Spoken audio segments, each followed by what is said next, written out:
Last year, Sierra also medaled in this event at state. So she's a pretty good athlete. Really nice to have her be part of our NYO team.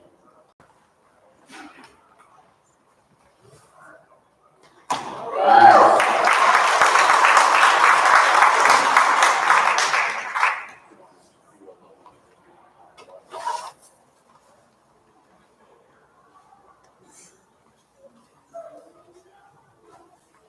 So the athlete has to sit down and you grab across your body. You grab anywhere on your foot you like.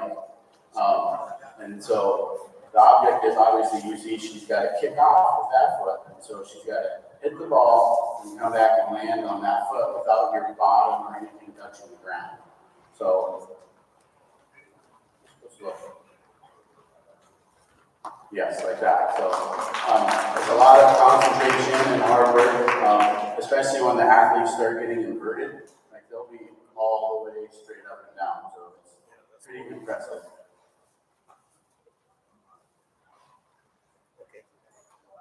Tegan will go next. Thank you, Sierra.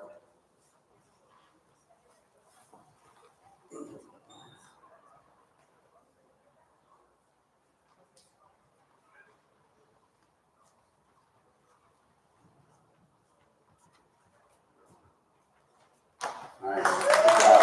Good job.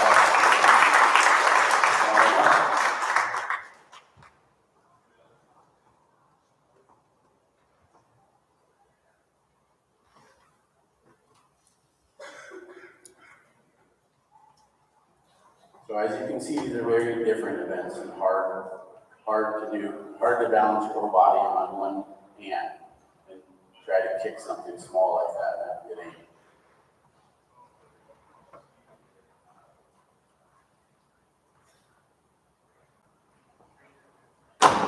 Close. You're high enough to run around the side of the backside.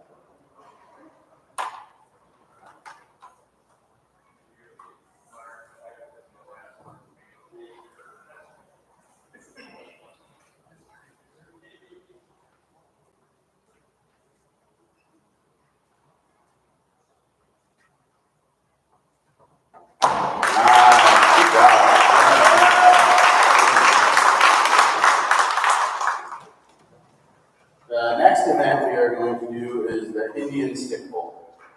So we're going to have Trinity, and we'll have Egan. Okay. You want to go to Chelsea? Okay. Chelsea. Okay. So the Indian stick bowl, we have a foot long stick. It's 1 inch in the middle, and it's tapered down to a 1/4 inch on each end. This event would help with your grip strength, and for subsistence purposes, to help if you're going to go and harvest fish out of the stream, and they're wet and they're slimy. This would help you hold on to them. So the athletes, and when we do this in competition, you have Crisco on here.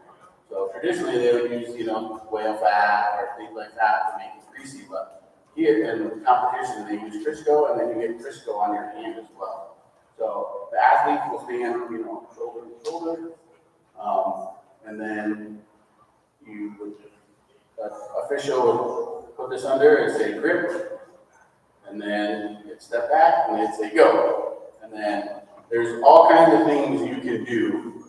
Different moves. There's only a few rules. You can't go above the tallest person's shoulder. You can't bump into each other. You can't, use leverage on your arms and things like that. But this is a very fun event.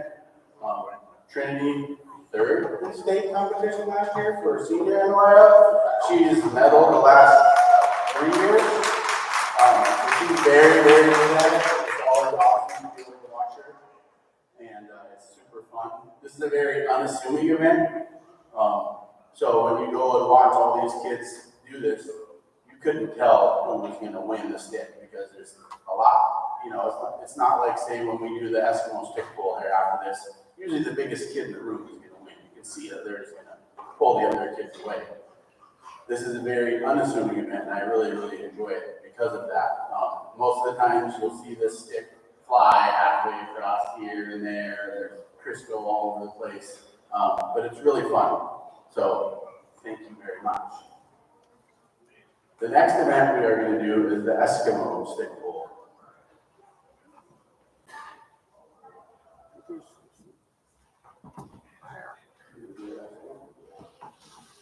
So we're going to have Gary and Tegan do the Eskimo stick pull.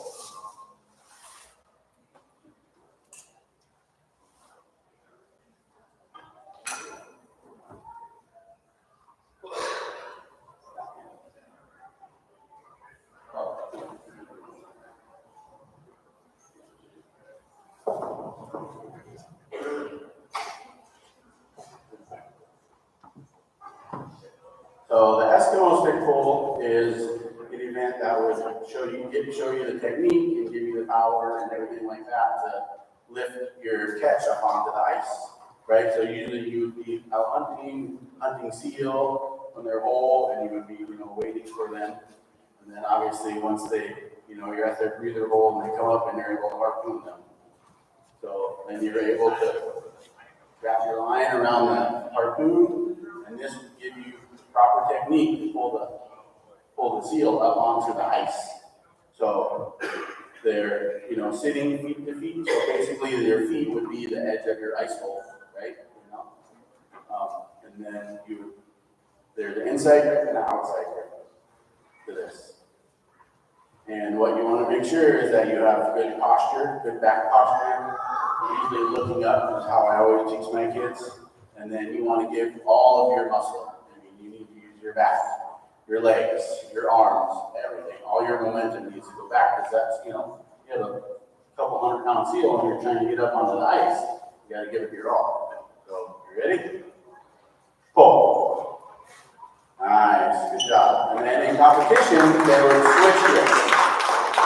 So it's the best out of 3 in competition. You want to pull. Nice, and Gary with a 1. Very good. I will take a bragging moment on this one, because my daughter Taylor, who is not here, has medaled 3 years in a row in this event. So they're playing volleyball and stuff, so we don't get to have that, but I'm very proud of that.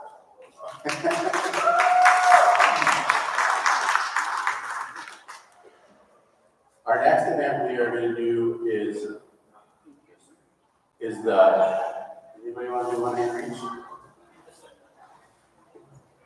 Go on, Chelsea. No? Okay. It's a really good one. Huh? You want to do one hand reach?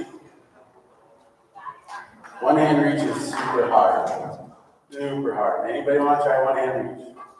I can't even do it, so I'm definitely not going to try it.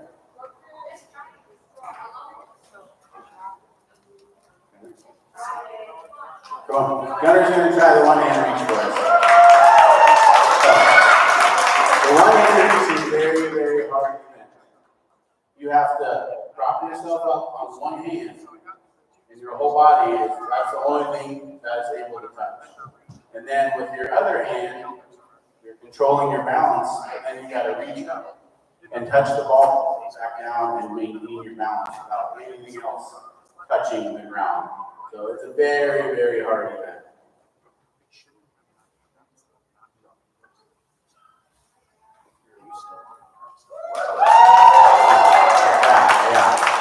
Yeah, it's very hard. I usually don't get very many kids that want to do that event just because it's so hard. But it's an awesome event to watch because it's obviously a big, there's a lot of strength in these balls in there. If you can hold yourself up, yeah, you can try it.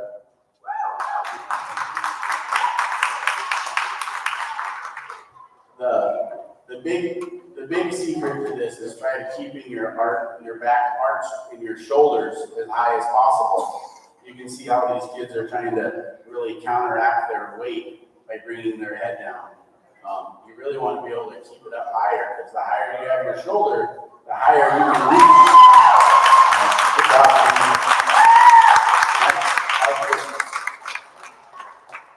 The next event we are going to do is the kneel jump. So we'll have Talia and we'll have Blake doing the kneel jump. The kneel jump is another really good event. It really helps with reflexes and speed, able to get away. It also plays a part in, saying you're out on the ice and you hear something behind you and you need to get out of there fast. So being able to do this and jump up and move and get out of there is a nice thing. So you have to be down on your knees. Your feet have to be flat. You can't have your toes, up on your feet like that. And the objective is to jump, from a line at the base of your knees and as far out as you can as possible. So yeah, also another very hard event.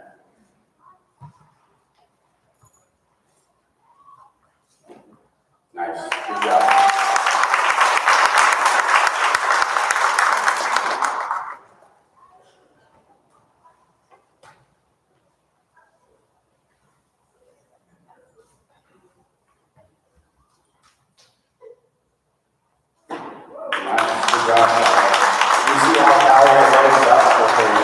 There's lots of different techniques to load up when you're doing that event. A lot of people will do the swinging their arms. A lot of people will come way back on their feet so their knees are actually off the ground when they do that to load up. But that's also a very fun event. I don't know the record, but I want to say it's like 79 inches, I believe. So that's a long ways to go from a kneel, on your knee position. The next event we are going to do is the scissor broad jump. So the scissor broad jump is a series of 4 different jumps. This would help you learn the technique and coordination to jump from ice floe to ice floe if there was broken ice. And if you're out hunting and, say the main patch of ice you're on got separated from the mainland. So usually when you're jumping across the ice, it's not just like in a straight line, so there's some different things that different steps that need to be taken here. So you want to just do a slow one here?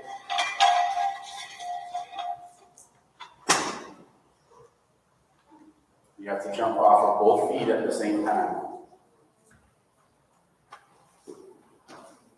That second jump that he has is the scissor part of the jump.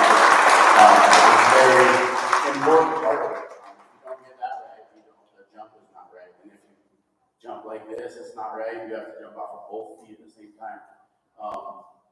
The record for this was it last year? Right? Last year he did it? Year before? But basically, on a college basketball course, it's from the baseline to about 5 inches before half court. So it's a long ways. We actually had a Corova kid that held this record for 25 years out in Alaska at 36 feet, 6 1/4 inches. So it's very impressive to watch these kids go as far as possible. Do big one. You want to go down here and do one? Okay, yeah, that's way better.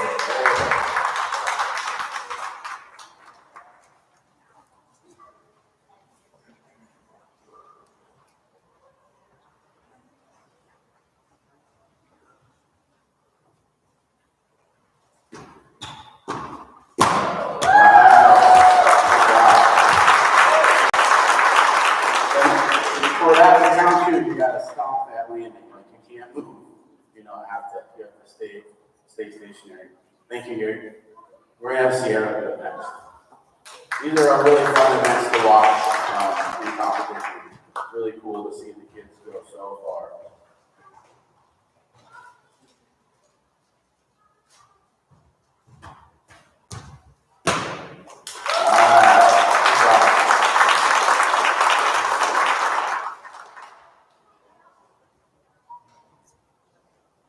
Sierra got 3rd in this one as well last year at state. So very, very cool.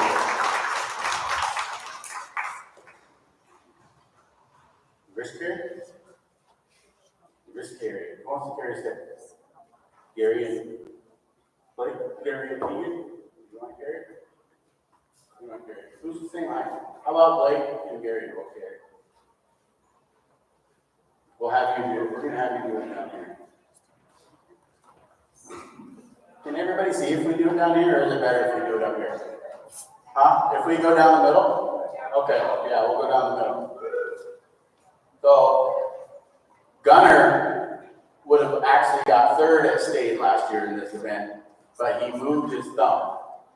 So this is a very hard event. You have to carry your whole body weight with just your wrist and a grip. So in the high school, in the senior NYO, they run with the athletes. So it's kind of fun to be able to watch them cruise. Now, John, can I have you move off to the side though? Yeah, thank you. And they always do better when you cheer for them.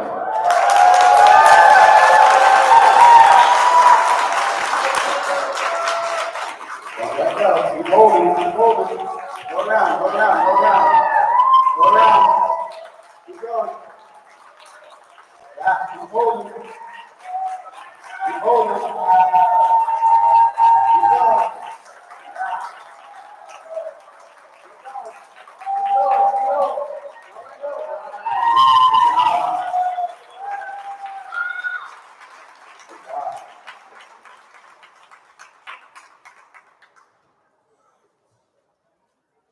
And then for junior NYO, he did medal in this event last year. So we've actually had a really good history of our JNYO kids medaling at state in this event. We're just strong here, I guess. So that's really nice.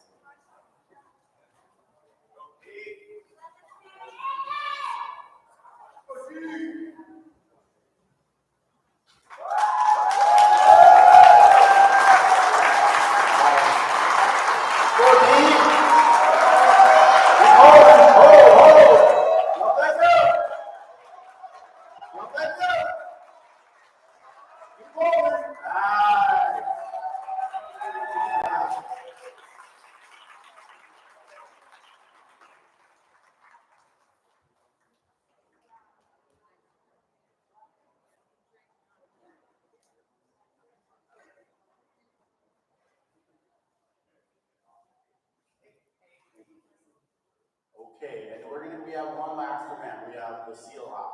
There's two versions of the seal hop. There's a boy version and there's a girl version. We will do the seal hop on the stage, just because they're down low. So how about our athletes back there?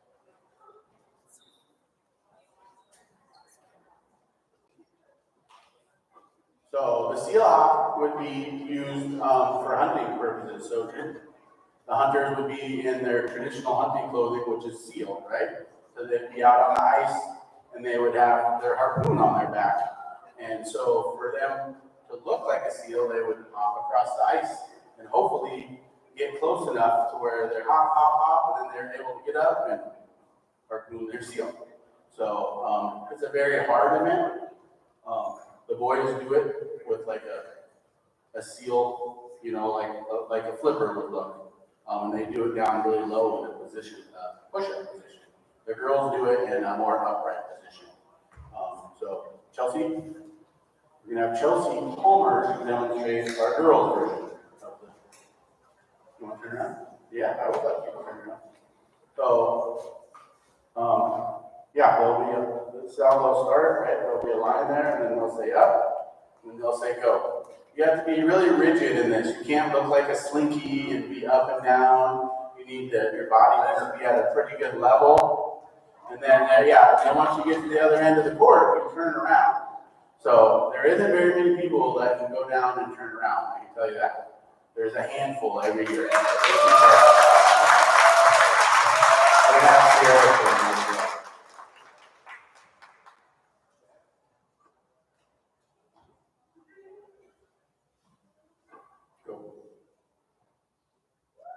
Good job.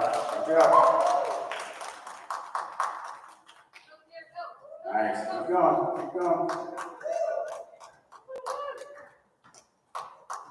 Good job. Thank you. Now we're going to have Gunnar show us how to do the nail version.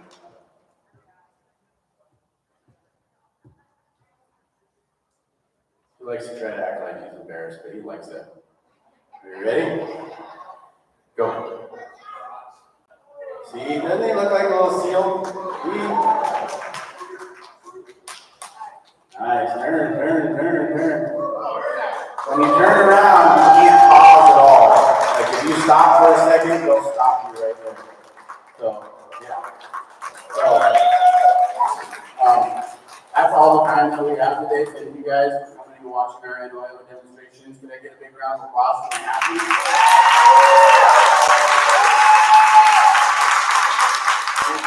My assistant,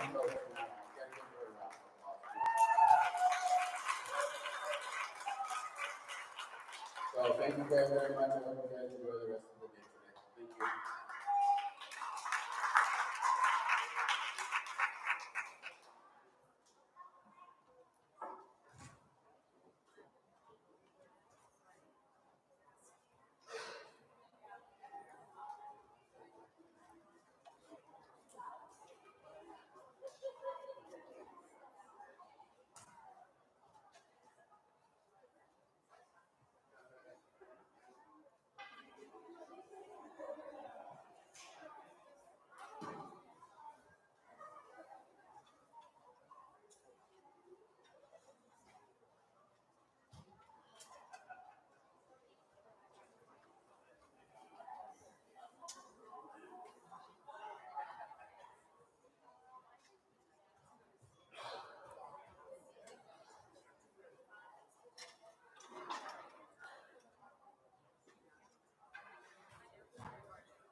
Thank you.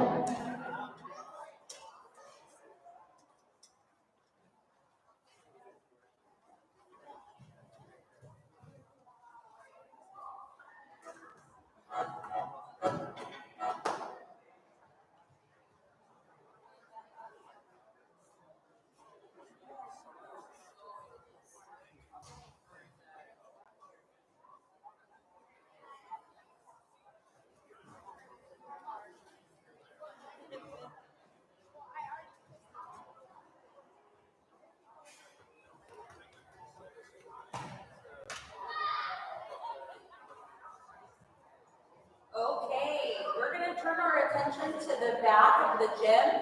We're going to set up the sobriety blanket toss. If you would like to participate in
Oh, we got that fixed. We're going to do the blanket toss back here. Need some volunteers. That blanket right there. We need about 40 people, adults, and kids can jump. Okay? All right. We'll work out here. I need a little help on bringing this blanket to the middle over here in the back. So, little demonstration of pulling together, cooperation, unity, commitment, trust.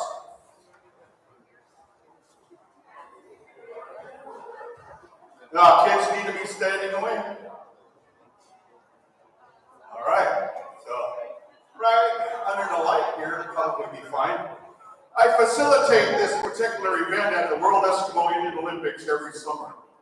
So, this will be fun if we have 40 adults in the room willing to help pull. Children can stand in line right here if they want to be tossed.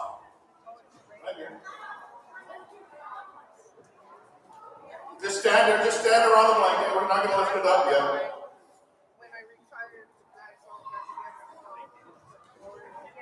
Just one arm. It just takes one arm. We just need one hand, ladies. You're in this too. All the strong adults. We need 40 strong adults. Pull them in from out in the hallway too. Go ahead and leave it now. Or don't we can leave it like that. If you have a loop next to you, my recommendation is to look around the room and invite people to come down. Yeah, we can come this way. Be an amoeba. You got it. All of you just come towards me. Come this way. Come this way. All right, there, stop. We're not going to go very high. We're just going to do a demonstration. We need some volunteers. All the Native Youth Olympic athletes who are just demonstrating, can you come on down and help us? All the tribal council members who have made this possible, can you come on down? We need volunteers. You can get people to take pictures. I'm not joking. You want help, Cole? We just need one arm. We'll let the adults who have children, they get to go first. You're pulling for your children. We can't have the children around the blanket though. You want to help pull, ladies? Come on. Who else has a loop next to her? Raise your hand. Raise your hand if you have a loop next to you. Oh, I almost forgot. Gloves. We need gloves. Gloves.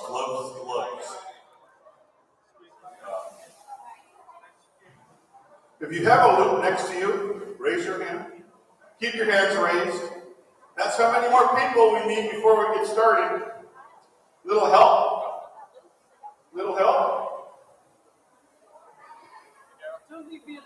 Now, go ahead and put the blanket down. We're going to throw some gloves out there. Grab yourself a glove so that you don't get blisters.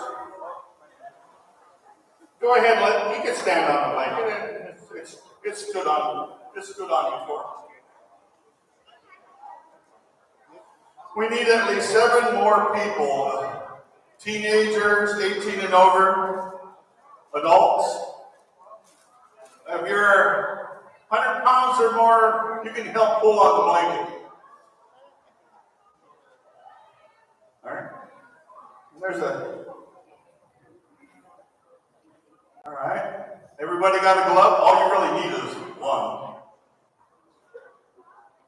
Good? Okay.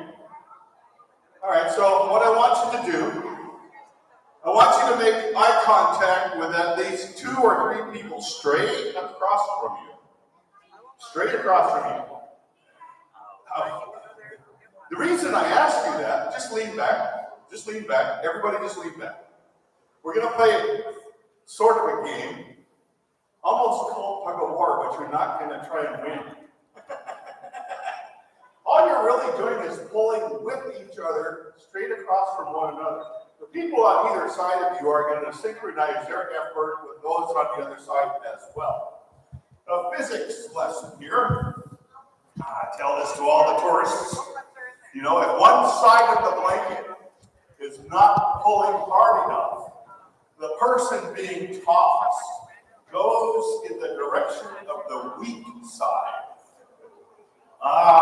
So the measure and the success of how high the person goes is the measure of cooperation that's here in the middle of all of you. So the person that's being tossed has no way to determine how high they go. It is really the collective effort on your part on how well you work together. So this is a lesson in cooperation and a commitment to a process of creating an environment of safety for someone in the middle of the blanket. All right, so how many of you have a 3 loop next to you? Raise your hand. 1, 2, 3, 4, 5, 6, 7. We need 7 more people.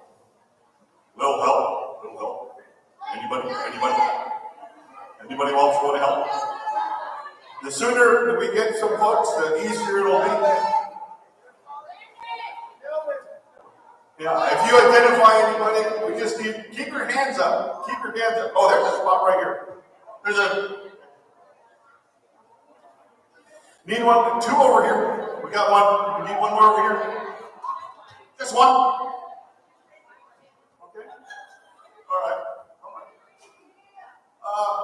Let's move this way towards me just a little bit, about 3 steps. Okay, that'll work. Okay.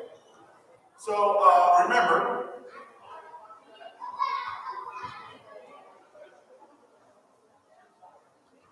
make eye contact with 3 people on the other side of you. That's really who you're working with. Okay, let's start a gentle rhythm. Nothing hard, just pull the blanket away from your friends on the other side. But you got to create the rhythm. So give it some slack, slack, up, slack, up. Gently, gently. This is good. This is good. This is good. You got to remember, all you're doing is relaxing.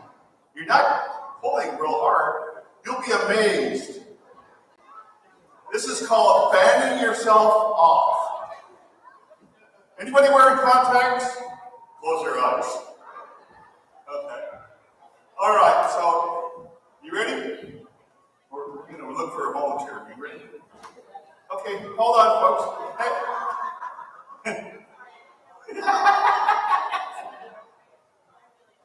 Anybody less than 18 years old has to move away from the blanket. That's policy of our World Escalonian Olympics. Okay, if you're not 18, please step up. But if you're an adult, 16 or over, we need body weight. Okay, yeah, this is called blanket toss insurance. Okay.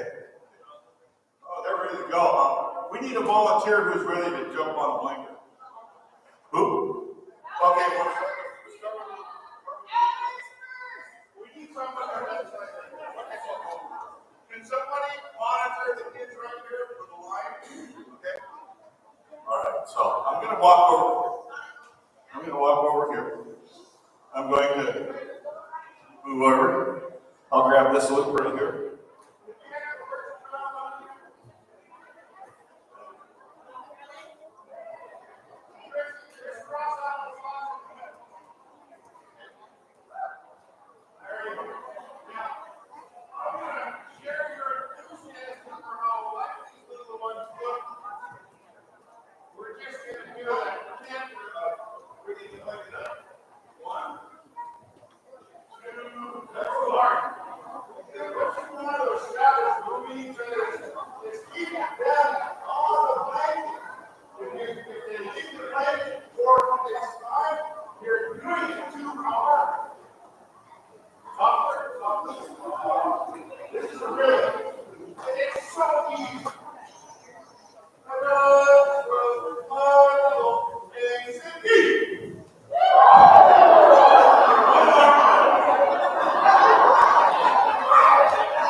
See, some people doing this.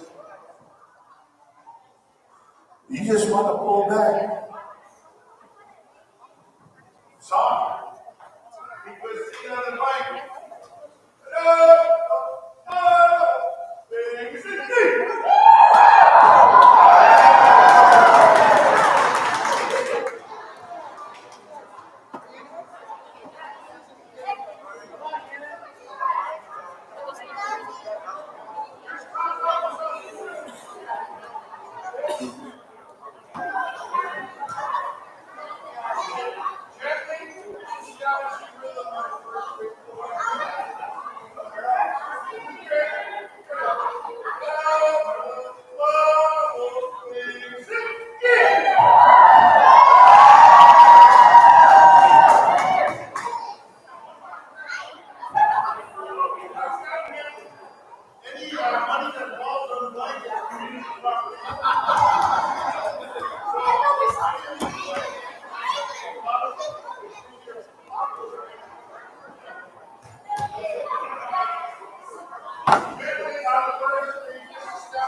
Everybody on that side, lean back.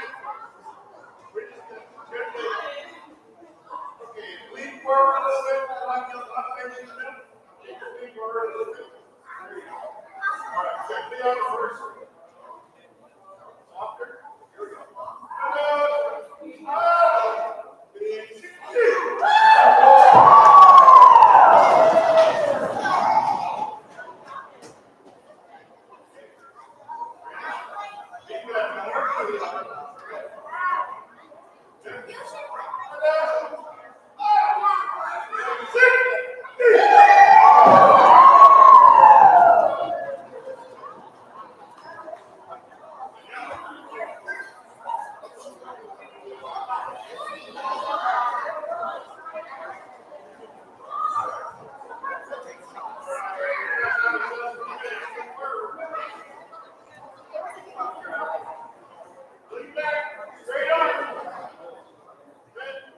That way, you don't do this.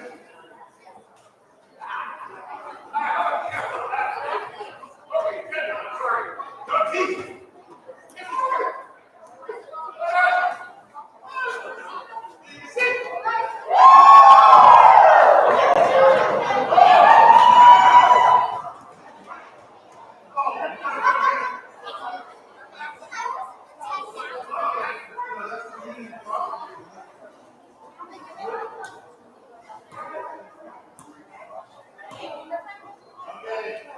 Okay, let's see if we can get that fire on really good.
I've been informed that we only have time for 2 more children and 2 adults who are pulling.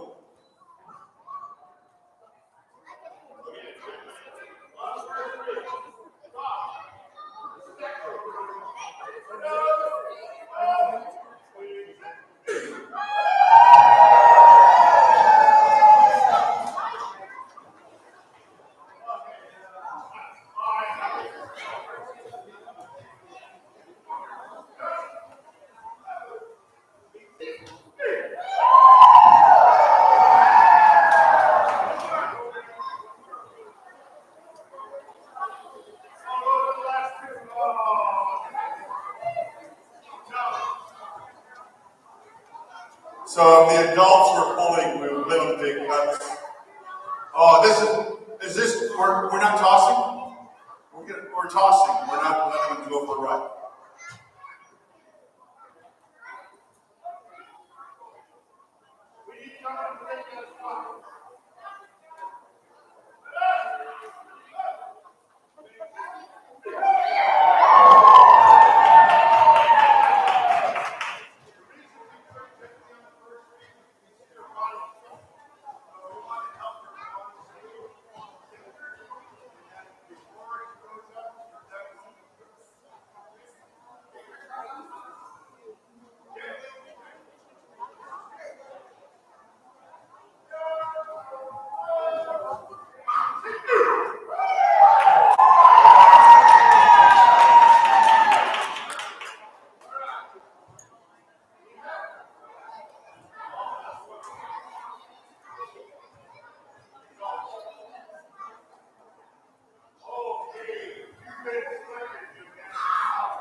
Can we get an adult to take Gunner's place on the blanket pulling, please? Okay. Go ahead and grab that.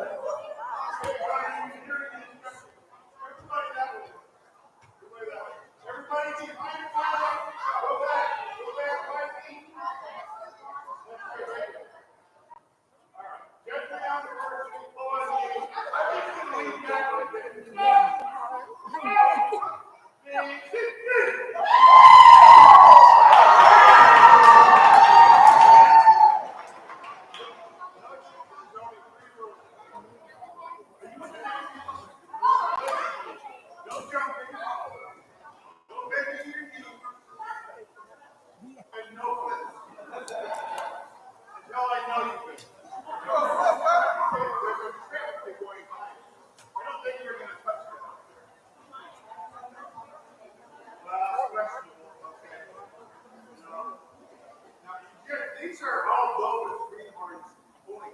You got to give them credit for how to establish the rhythm. Okay? So, in establishing the rhythm, you're going to help them maintain balance. This is actually a good rhythm. Don't go any harder than this. Here we go.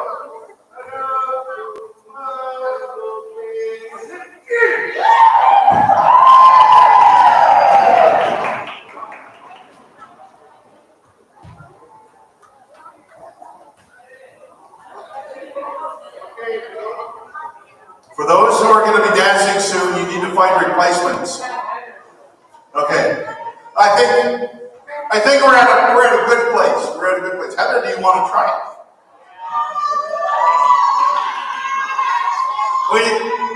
We're almost going to quit. We're going to quit. I want you all to just imagine, lean back. We're going to create a heartbeat, okay? Creating a heartbeat. There's nobody on the line. Just close your eyes and listen to the heartbeat. Okay, make the heartbeat. Go harder. When the community is healthy, you can hear the heartbeat. This is the heartbeat of this community. Can you hear it? Now, when you feel somebody touch you, I want you to do one thing. You're going to get disconnected from this heartbeat. When alcohol and drugs are introduced in our community, among our children, watch what happens to the heartbeat. You all keep your eyes closed. Keep your eyes closed. Keep your eyes closed.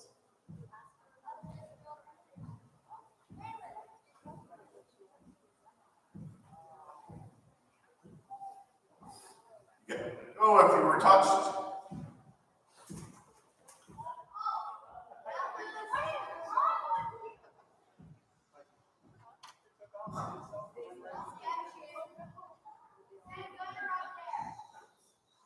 So all of a sudden, we only have a few people making sure that the community is safe. And for those that who are remaining in this process, I want you to invite everybody back who are pulling on the blanket. Invite them back. We want the heartbeat of our community strong. That's the only way we're going to get through this. Together, walking the path of wellness. We're all on it together. Just wanted you to all know that. That's the spirit of the blanket toss. Thanks, everybody.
There we go. Hey, give it up for those pullers, everyone. They did a good job. Those pullers were great. So, moving here pretty quickly. You're at 2 o'clock. We're a little bit on schedule, but we're right on time, actually. We have a guest speaker, Kenesha Tiedemann, on traditional skin making. You got some good aerial video? All right. Okay. You ready? Okay. Woo. Yes. Here we go.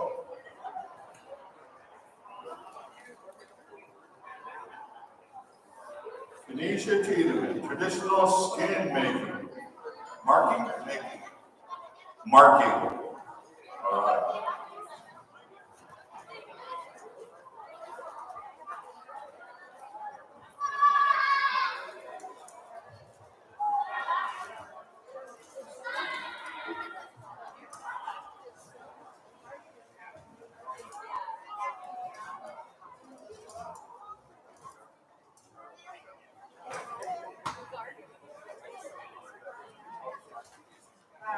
That was so much fun. That was happening before this, so I didn't have to get nervous.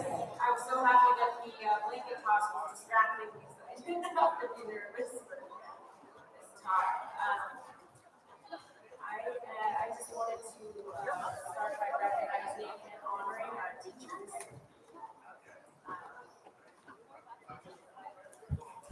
Path to wellness. Where does our path begin? Who and what are our first teachers? When we begin the journey in the world, who or what will teach us?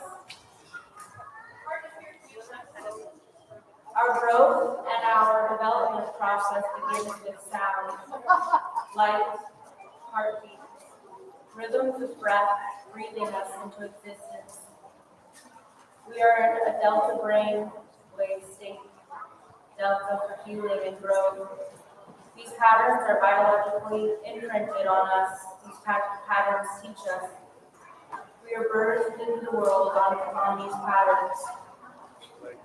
We are an embodiment of these patterns. I want to give a shout out to my teachers.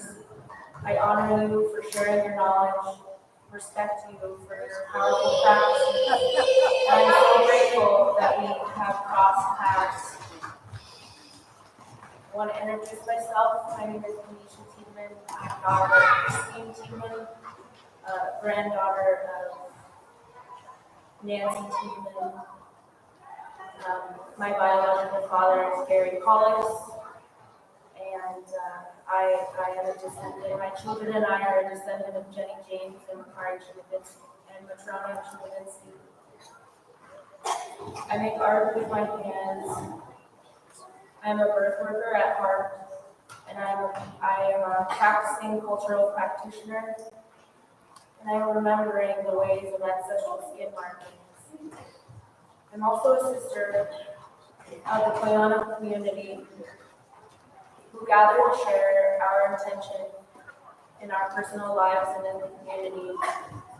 I speak up when I need to as a tribal council member with the Native of Eyak, and I'm a director on the Apricot Grove for nature-based medicine. I belong to this land. This is my home, and it speaks to me. It tells me to go. Don't be afraid. This audience loves you, and you love them. Follow your path, because when it's your time to go, you will be so happy you listened. Doing the work. It takes an incredible amount of power to do the work, and to do the work boldly.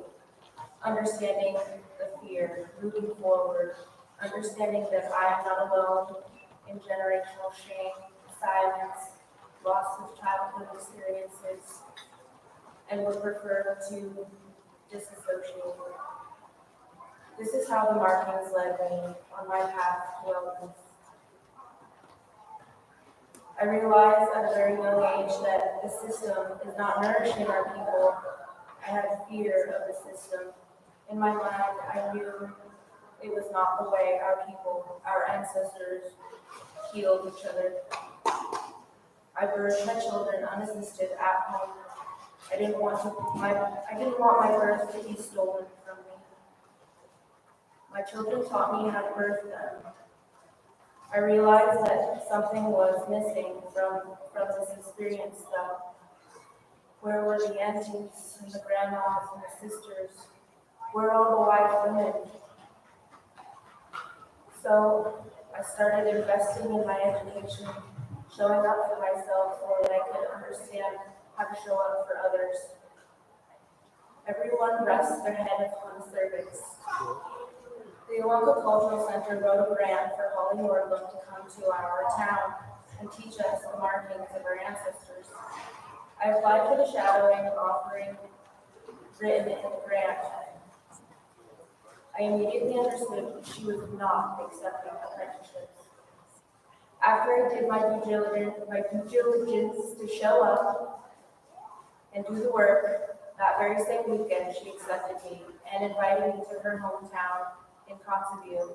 I traveled there with her 3 times to help assistant teach cultural awareness and indigenous response for teachers in that area.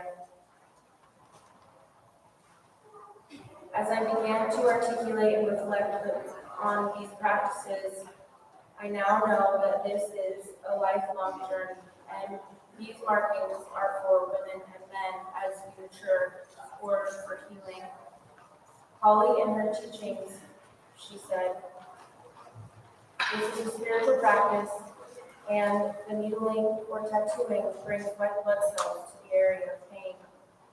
In my mind, I knew there had to be more to the teachings of these markings, so I began to do the research and found Nature-Based Medicine, the Apricot Grove Institute, a study of ancient archaeological medical texts. Our people pass down knowledge orally, and we all understand that we have a gap in those teachings.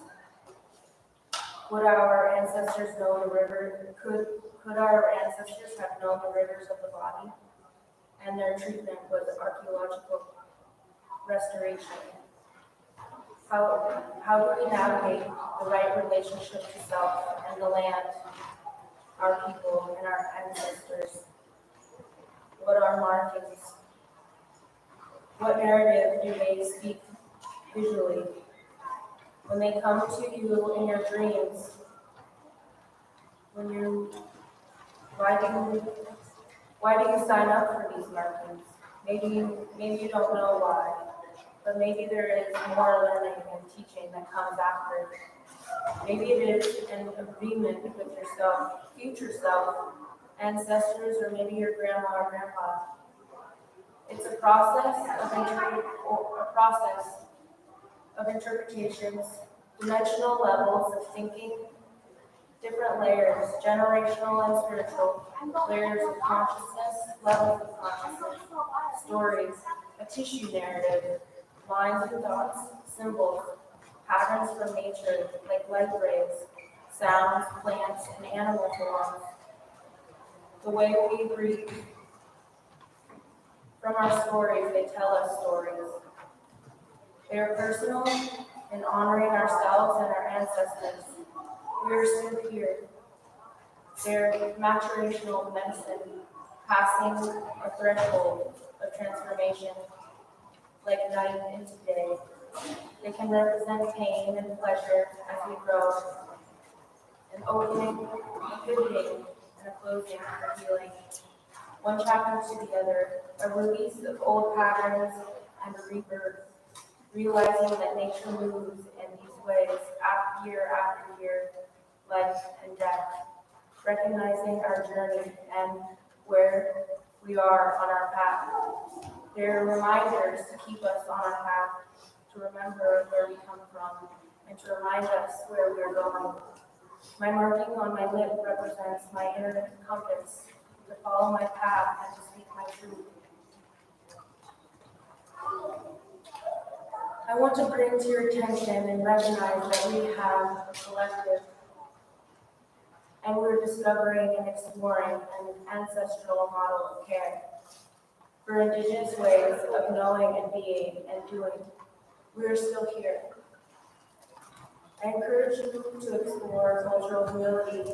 It is our power, our privilege, to cultivate our sovereignty and practice and teach our ways of knowing, being, and doing.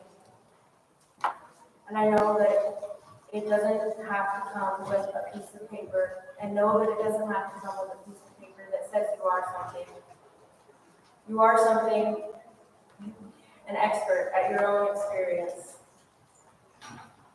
Finding nature-based medicine, this practice is directional and heart-centered. My teacher, Dr. Neal at the Apricot Grove, has been practicing Western medicine for 40 years and has been studying ancient archaeological medical texts for 20, and translates and teaches nature-based medicine from these texts. It translates to nature-based medicine, place names on the body like our people name the land. He calls us ecological restoration physicians. How we read the land, we can read the body. No matter what culture you come from, we all have this one thing in common, nature. I'm going to give a little overview of what this model of care looks like. Connecting knowledge from the Matrona, a traditional midwifery school, and the Beijing nature-based medicine school that I've been attending. How we tend to our people is similar. A wise woman traditions model or a nature-based model. First, we do nothing. Then we collect information, work with the energy, nourish and tone, stimulate and sedate, and break and enter.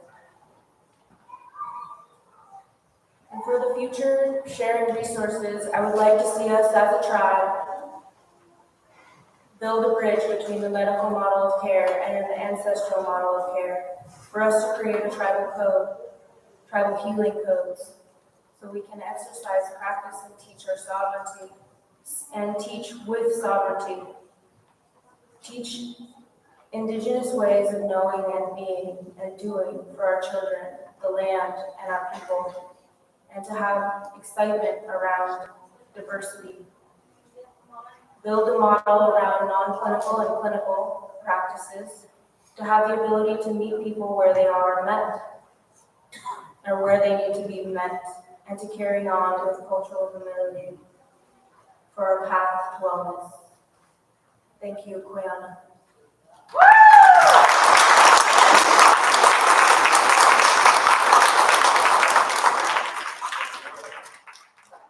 Thank you.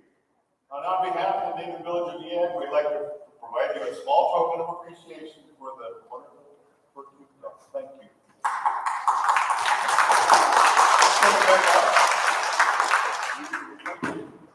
Okay. Just so that nobody, they can see you. I like this. Okay.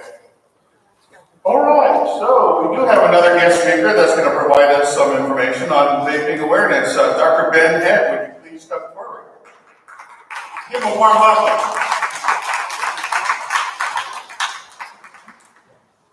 Brothers and sisters, Shamai. That's how you say warm hello in Eyak. I talked to my good friend Katie O'Connor just a few minutes ago and told her I was going to be doing this. She's from up in Nome, where I grew up. And she said, make sure you tell them a warm hello from the native, not native, up there, it's Nome Eskimo community. She was at a board meeting for the Nome Eskimo community as I was speaking with her, and she said, tell them I'm sorry that we couldn't take you down this year. I don't know if they've ever been down, so I might have to give her a hard time about that. But she said, make sure everybody knows that we say hello from up north. And like I said, that's where I grew up in Nome, among the Yupik and the Eyak people, and that's who I identify from. You know, people have asked me before, Ben, are you, what tribe are you from? I'm like, well, my dad's from Idaho, my mom's from California, and I identify with the Eyak and Yupik tribes up north in Alaska, where I was born and raised my whole life. But unfortunately, none of that blood is running through my veins, and so the closest I can get is by being friends with Katie O'Connor and everybody here. But it's an honor to be here. I love watching the native dancing of Alaska. It's a big part of my youth growing up. When I hear that drum and when I see the dancing, it reminds me of being back home. And that's who I identify as and what I love. And it reminds me of being in Nome. I love Alaska more than just about anything on earth. My family and I are here in Cordova, Alaska now, raising our family. We love it here, and we love the people here. And that's about as exciting as my talk is going to get, because the rest of this is about vaping. And this is not a blanket toss, this is not skin markings, this is vaping. And it doesn't get much more boring than vaping. So if anybody wants to leave, you need a break, you need to go to the bathroom, now is the time, because it was really good up until now, it's going to be good after this, but for the next 10 minutes, we're talking about vaping. And so vaping, what is it? It's basically, people have asked, like, is that the same thing as e-cigarettes, or what is vaping? And basically what vaping comes down to is it's a nicotine delivery system that is battery powered, that does not deliver the nicotine through smoke, like smoking is, but it heats up a coil and turns a fluid into a vapor that you then inhale into the lungs, and it delivers nicotine straight from the lungs into the blood and up to the brain. That's the difference between smoking and vaping. Now, most of the nicotine that they get from smoking comes from tobacco, and almost all that comes with vaping comes from tobacco as well. And so it comes from the same source. It's the same evil scientists and businessmen and women who are trying to addict you to vaping as they're trying to addict you to smoking, conventional cigarettes. And that's their whole goal in life, is to get you addicted to it. There are some quote-unquote nicotine-free vaping delivery systems, But even these, they have shown have trace amounts of nicotine in them. If there's below a certain threshold, they don't have to report that there's any nicotine in there. And so they can get you hooked even off of a vape that is supposedly nicotine free. So I saw Teague earlier, and I think I see Lillian out there maybe, and Natalie and David and Olson, any other kids out there, Cassie, who might be thinking about doing this in the future. Don't do it. Even if it's nicotine free, it's probably not completely nicotine free, and they're going to get you hooked. And it's a very, very difficult thing to break. And so people always ask, isn't vaping better than smoking? And the answer is we don't know. That's the full truthful answer. The more, the longer, less cut and dry answer is that there are things about smoking that are bad for you that vaping doesn't have, and there are things about vaping that are bad for you that smoking doesn't have. And so, like a conventional cigarette has tar and carbon monoxide from burning, vaping doesn't have that.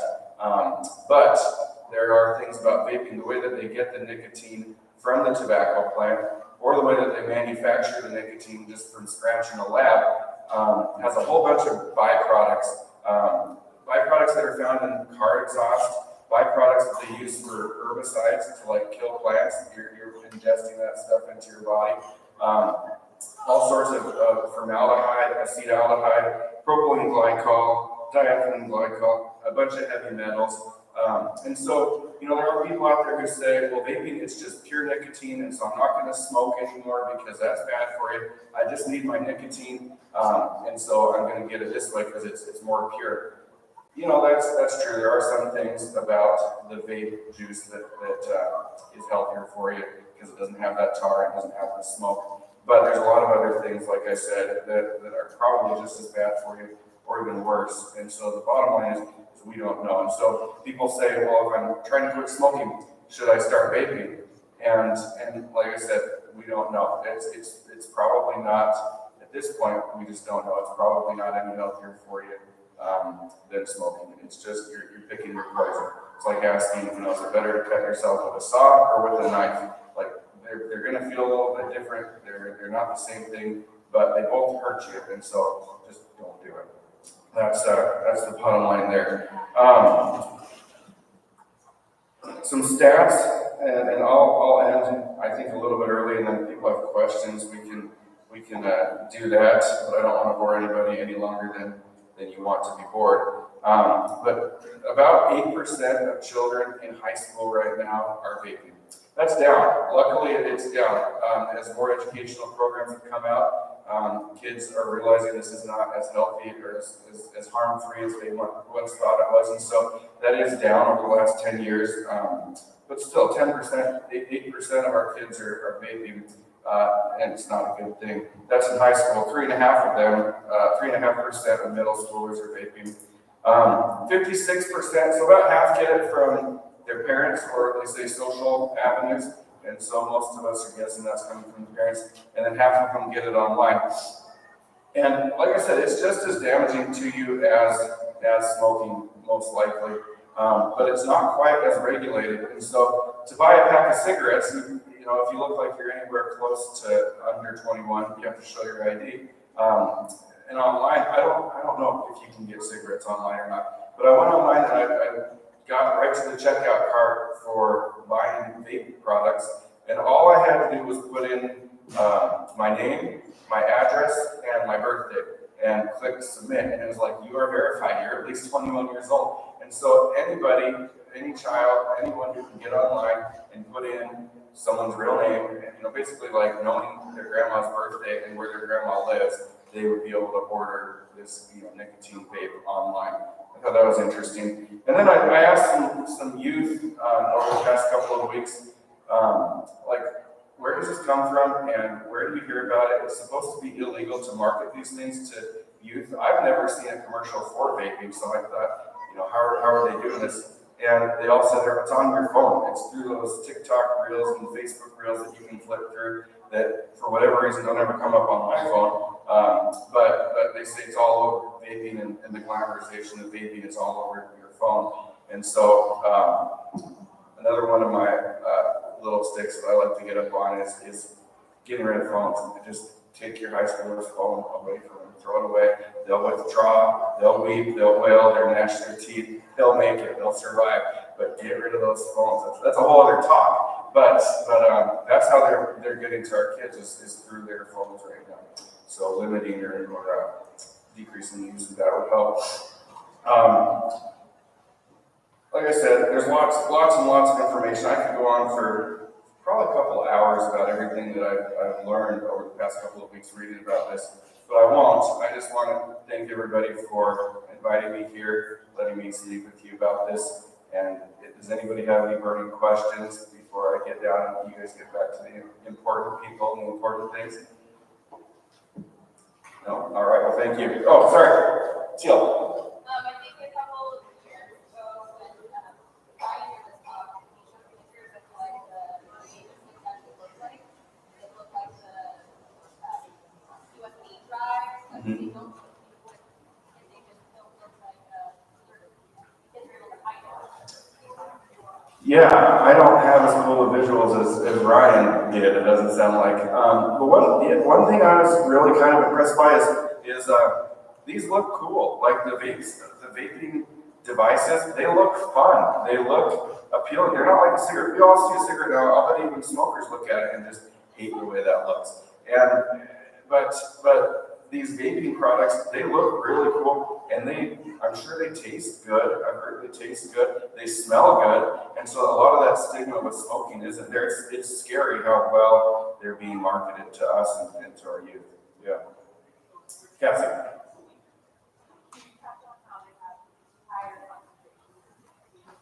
Yeah, I'm getting the Shepherd staff where they're trying to yank me off right now, which I appreciate. But they're much higher concentration. So when I was doing the research for this talk, one cigarette has about 10 milligrams of the nicotine in it, whereas a vape, the average vape, it's totally dependent on what brand you're buying, what concentration you're buying.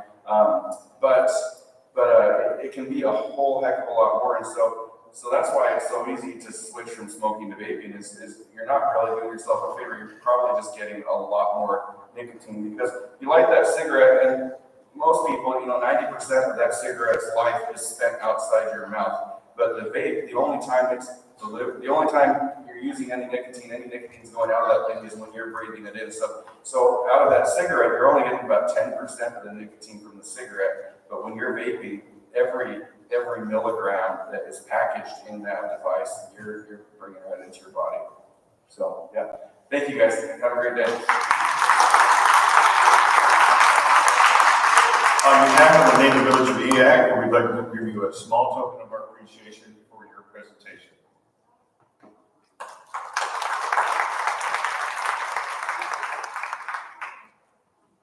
Our next guest speaker, for your delight, is Brandon Johnson from Eyak. Please welcome him.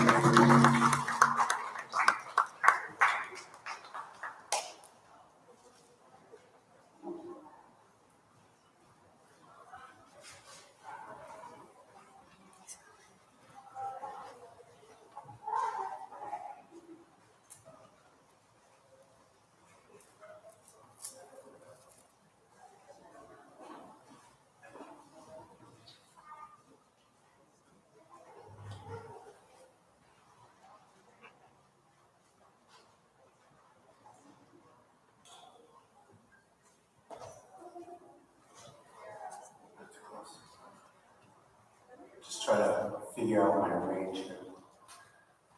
Good?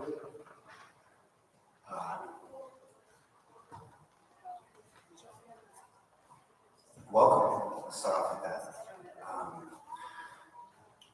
Normally I'm not very nervous. Today I'm a little bit nervous because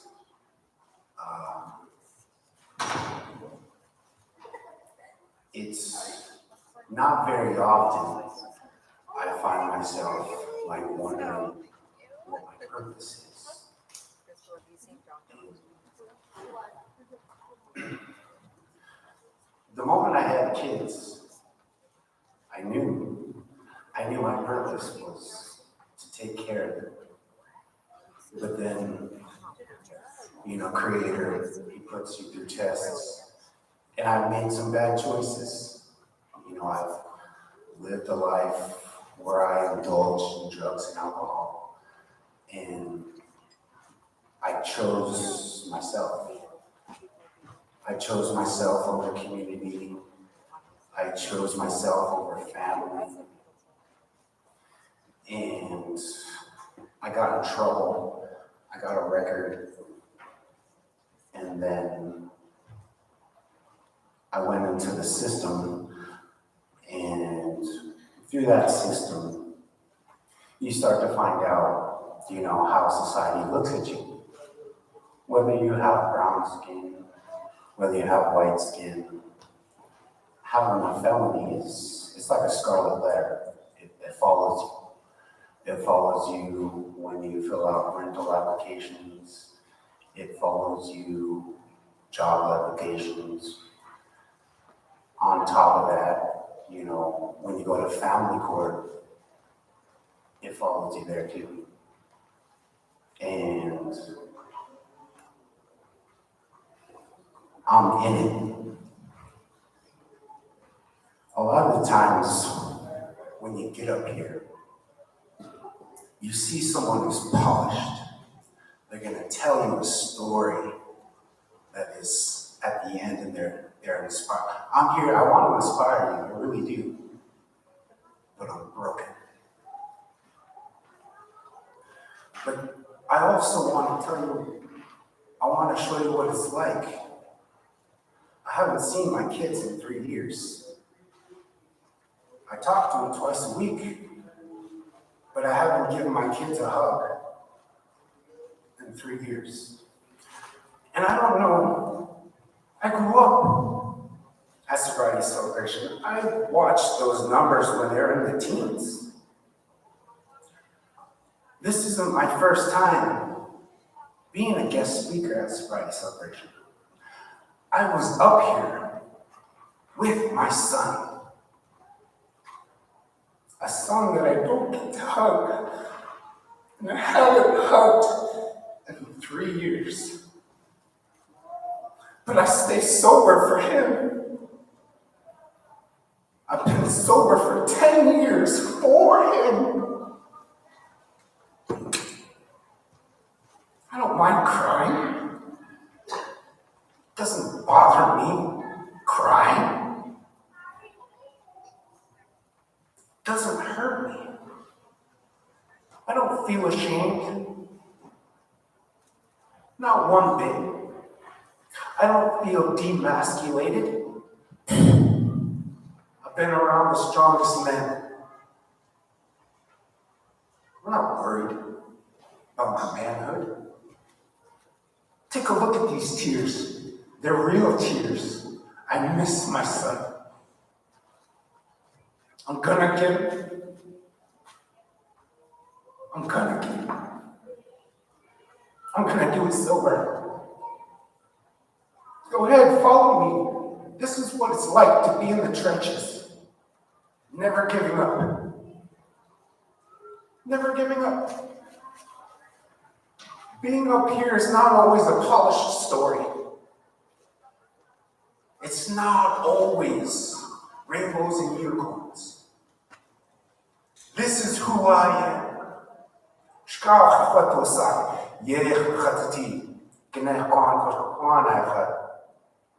It's in my blood. I don't have a choice.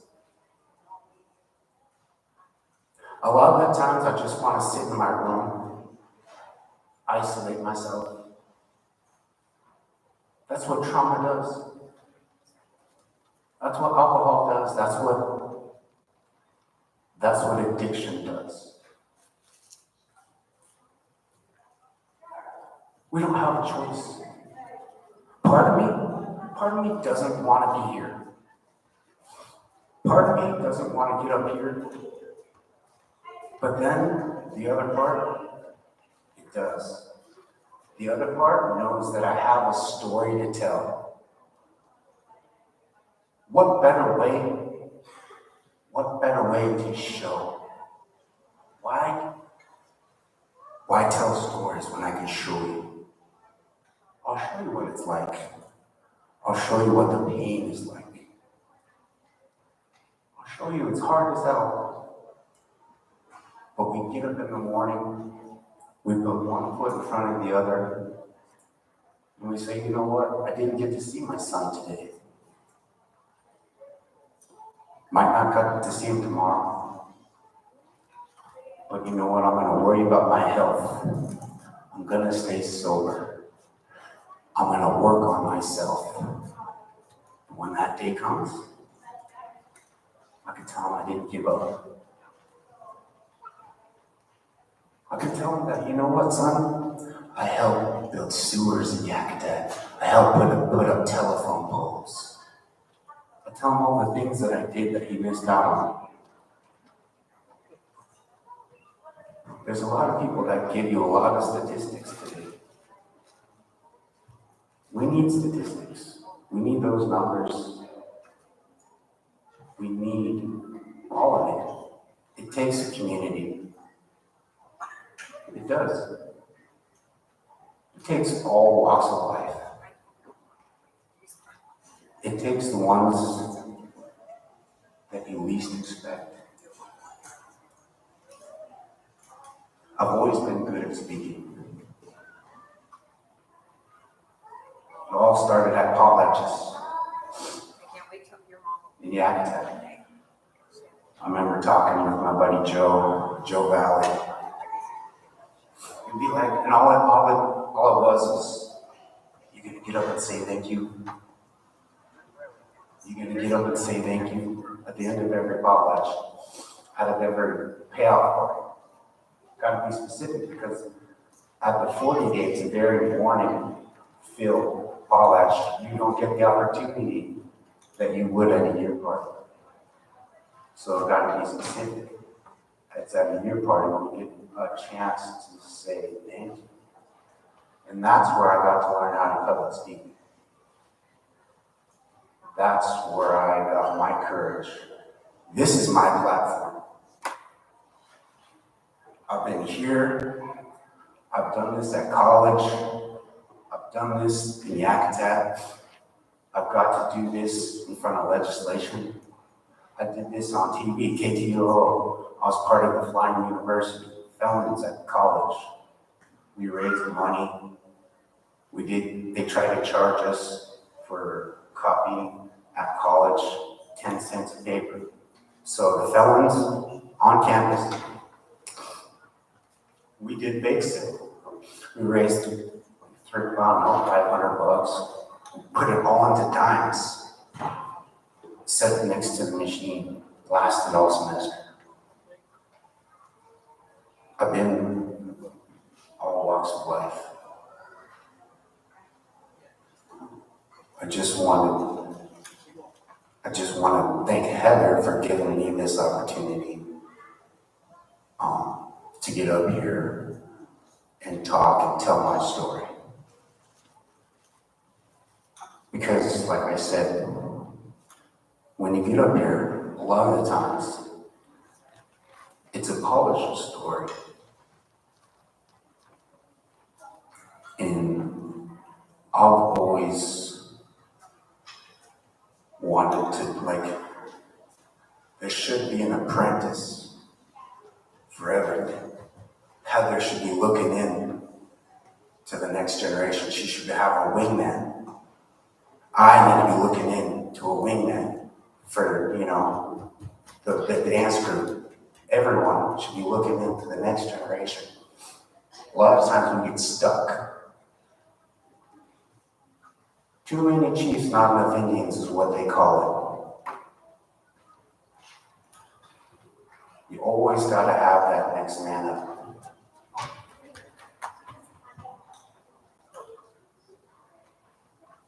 And I think we start training everybody, just in case. We don't know we don't know what's gonna happen. We don't know who's gonna make it. Life isn't guaranteed.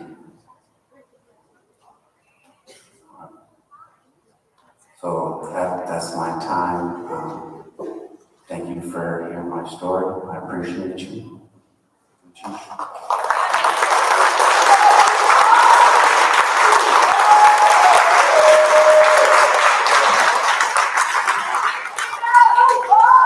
Can you get a hoo-ha?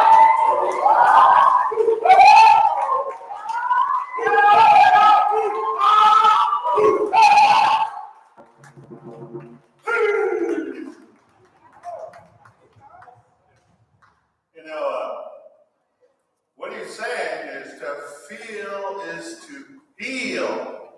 Say it with me. To feel is to heal. One more time.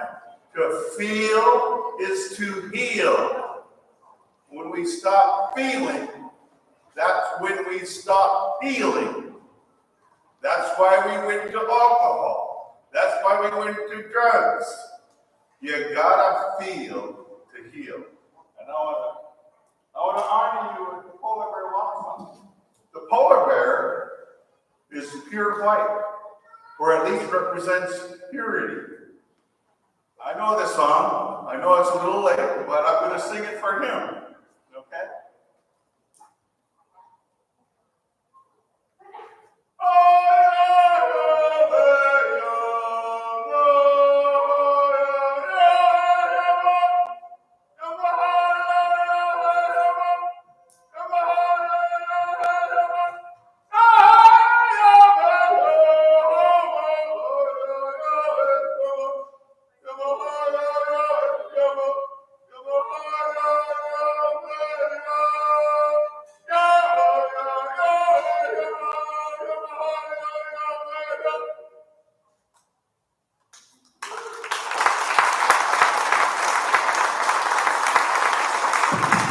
On behalf of the native village of Eyak, we have this gratitude bag for you. Thank you for y'all to take it down.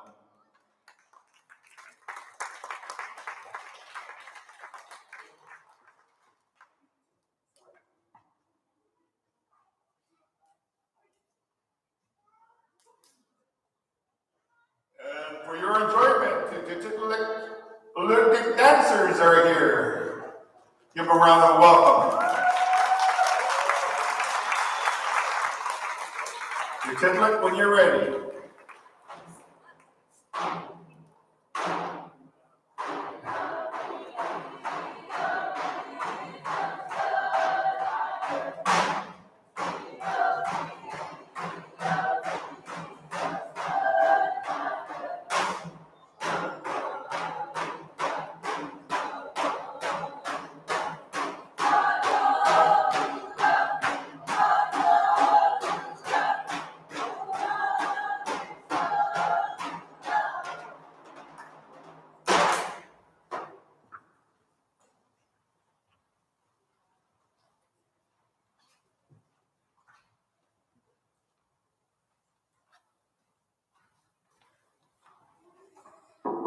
First, I'd like to thank the native village of Eyak for inviting us to the 29th annual Sobriety celebration. It's an honor to be here. It's an honor to be here with such a dedicated and inspiring group of people. As you listen tonight, you'll recognize many songs which have echoed through our region. I'd like to give special thanks to Irene Coyle from Kodiak and my uncle Lydia Robart from Port Brent for sharing them with us. Their commitment to sharing these songs and their strength in supporting us all is something we truly treasure to this day. Thank you once again for letting us be a part of this beautiful celebration. Here's to another year of growth, strength, and sobriety.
This is our invitational song, so when you hear your community, please stand with us. You can stay where you are or come and dance with us, and don't be shy.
the hallway. Make sure if you're a shareholder to go over there and check out all the goodies they got. Anyway, that was delightful. All right. Oh yeah. So just so you know, there's an iPhone that was apparently misplaced, a black one. And so in a trusting community, if anybody has happened to find it, please bring it up forward to one of us here at the on stage. If you happen to identify or found a black iPhone, we'd really appreciate it, so that the owner of the iPhone can get it back and not have any worry or anxiety. You know how that works. Thank you very much for your cooperation on that. All right, without further ado, our next special guest perhaps needs no introduction, but I remember him from way back.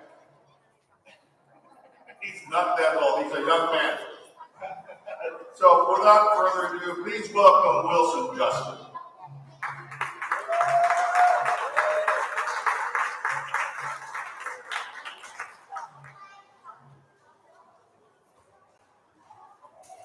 Thank you. I'm enjoying the singing, the dancing, the youth. It reminds me of what elders used to tell me when I was very young. They told me that you had to learn to hear with your eyes and see with your ears. And it took half my lifetime to figure out what they were really talking about, which is what you will see in these dances. In the dances, you see the regalia, it speaks to you. You hear the song, it forms time and places in your vision. It gives you a sense of being. That's pretty rare that you'll find explanations that will bring you into what you would call terms with who you are, where you are, why you are, what have you. In the English-speaking world, the Euro-Western world that I grew up around, that term spirituality was always kind of a no man's term. It kind of irritated people. The English version of spirituality is a search for meaning, a search for purpose, and a search really for yourself. In the world that I grew up in, the ancient indigenous wisdom of several thousand years and thousands of years, that term spirituality came into being on a different basis. We didn't have a word for spirituality. We didn't even have a word to look at the question of how you would define anything along the lines of spirituality.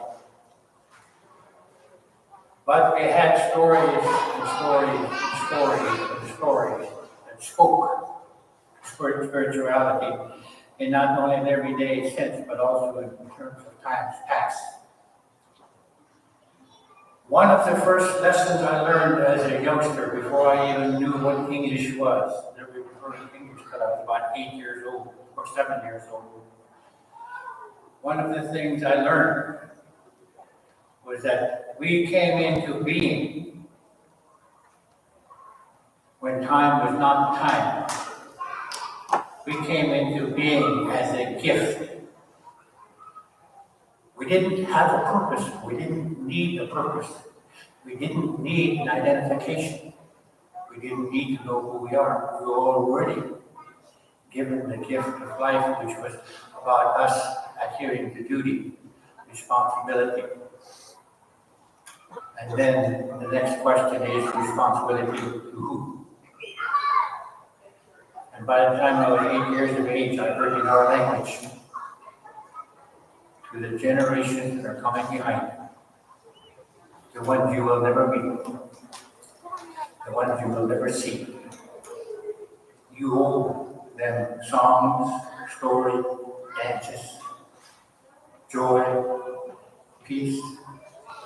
That is spirituality. So I was raised as an Atna people. There are 8 cognate clans, a total of 11, we associated, with a number of dialects and a large number of different mechanisms for explanations of things, but all of our stories were the same. Despite our grandmother's story, every clan had one. And the lily butterfly story, every clan had one. The little people, every clan had one. We had extinction stories, we had stories about the questions of who we are, who we owe our existence to in terms of why we are here. It is always the next generation. By the time I was a teenager going to high school, this version of life and history was being written out of my life by the educational process, by religious beliefs and practices, by what we would, in the old days, they used to call policemen, but nowadays they're called safety patrol officers. There was nothing in my life by the time I was a teenager that had any direct relation to the question of what life is about.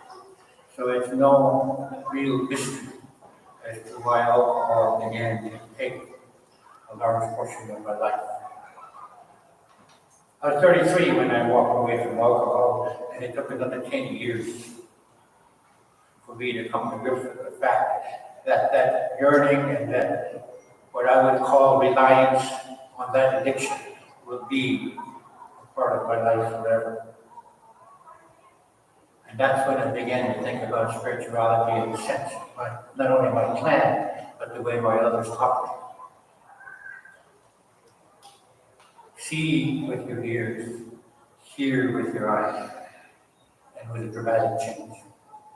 Before I end up stepping to the side here, I want to say I have a friend in this room, invisible, still there.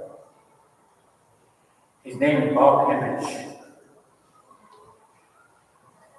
When these sobriety sessions were first spoken to, he called me out of the blue and said, I want to talk to you. He didn't say, hello, I'm Bob.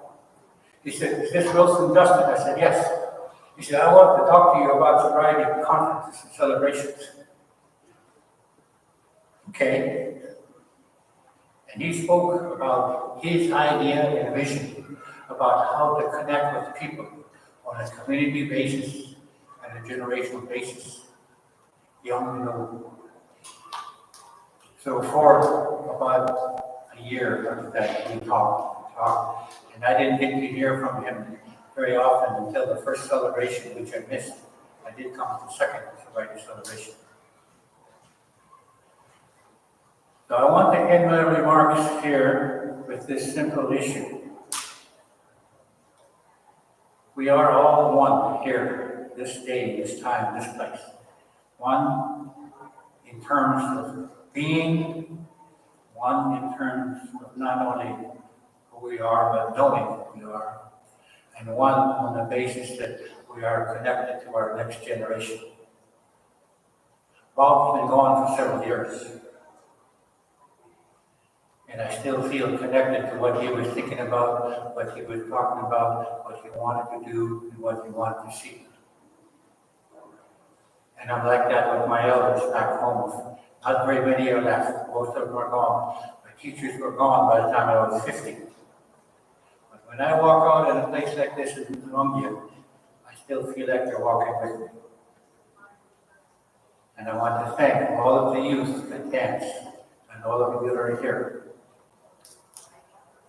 We gave ourselves something special. We'll take it home with us. Sanan, thank you.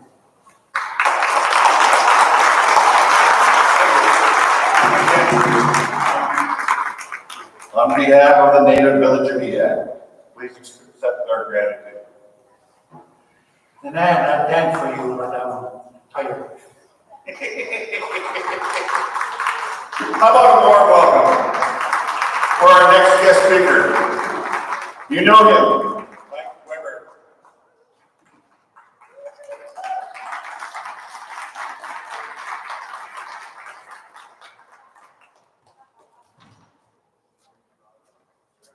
Where's my little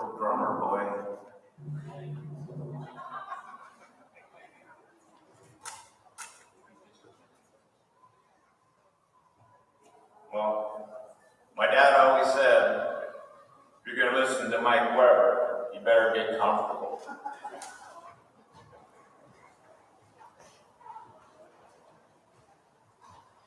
It is an honor for me to speak here today on the 29th Annual Sobriety Celebration.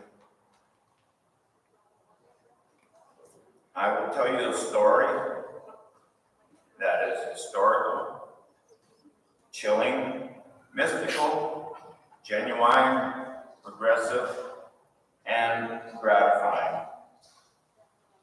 But first, I would like to thank all the speakers that came here today. It is important to hear their stories of sobriety with courage. They're brave people.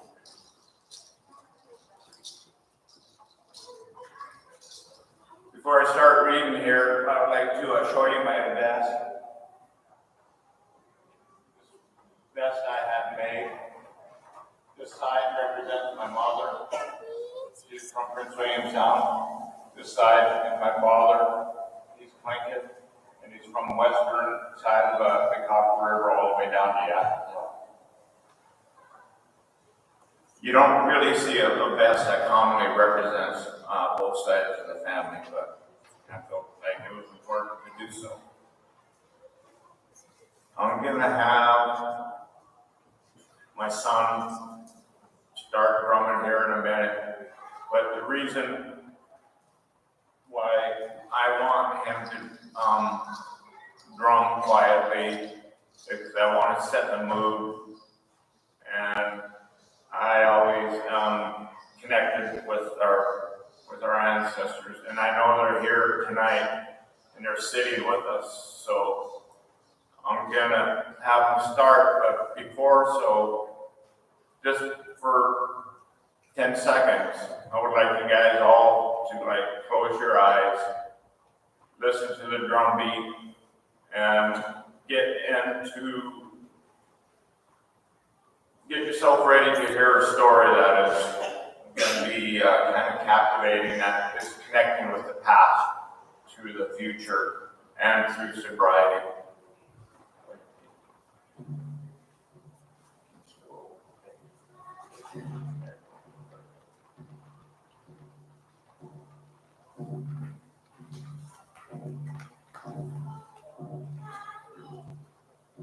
My name is Mike Weber.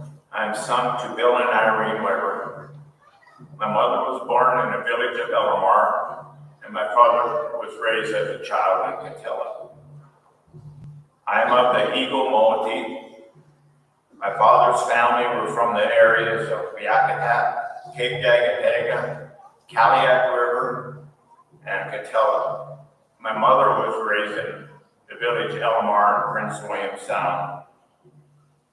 At my best guess, my ancestors have lived in this area for 5,000 years. The first people to this area and to the beginning of time of the North Gulf Coast. The Ice Age was just starting to recede, and the land was just opening up at that time. When I say I am native to this area, I am also saying that my ancestors are too. They lived quiet lives for thousands of years. In the late 1700s, the North Gulf Coast was discovered by fur traders and explorers. My thoughts were that it must have been scary to see these large ships come to their area. At this time, my ancestors were still using kayaks or badarkis or dugout canoes to travel. They were still using stones and bones for tools and weapons. Many of my ancestors were forced to guide fur traders for over 100 years to gather sea otters for them. The fur traders and explorers traded iron at first for precious artifacts. Later in time, the explorers taken what was left. This almost erased our history's past of our tools that were carved and our family's treasures for decades. In some of the trades, iron was most valuable for us. The spearheads, arrowheads, knives, and for hunting, iron was valuable. The explorers also brought alcohol as they traded items. Well, my ancestors never made alcohol before, and they did not have a tolerance for alcohol. And to this day, still, they have very little tolerance to do it. Alcohol has been in other cultures for 10,000 years. That makes it easier for them to consume alcohol. They have built a tolerance up in time to handle it. Speaking for myself now, I have very little tolerance for alcohol. 3 beers would put me to sleep. Hard alcohol was not good for me. When I was in my late 30s, I was drinking almost every day. It became a problem with me, and at that time, I was becoming aware that I had a drinking problem. What scared me the most was when I was driving, I could hear someone, I could hurt someone and maybe go to jail for a long time. Also, driving with my kids or my family in my car scared me even worse. What is more important to you than your family? So at that time, I made a choice to quit drinking. I knew I wouldn't be successful doing this on my own. So I checked myself into a 28-day program to help me stop drinking in Anchorage. At that time, we lived in Anchorage. This was the best choice I ever made. When I checked into the rehab center, 99% of the people in there did things that I was most scared of. Getting DVs or getting in trouble with the law, and they were forced into the rehab centers for long periods of time instead of going to jail. I never got in trouble with the law. I went in for myself. I made that choice. On the morning of December 29th, 1998, the day I checked myself in, I started to learn the tools that I needed to live a sober life right away. In Alcohol Anonymous, or AA, you learn the 12 steps to sobriety. One of the steps was to find your higher power. A higher power will give you strength to stay sober. I found that really hard for me because I never went to church. I worked and tried hard to find my higher power for days.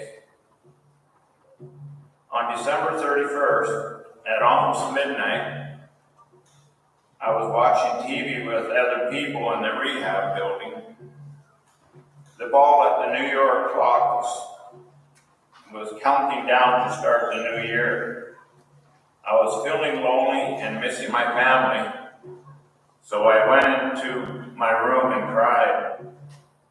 At that point, I was really searching for my higher power. With tears in my eyes, I remember looking out the window of the safe house, seeing clouds in the city lights at night, and then it happened. I saw a bolt of light that was traveling super fast, but it came to me in slow motion. This light went through the clouds, came through the window straight into my heart. It hit me hard.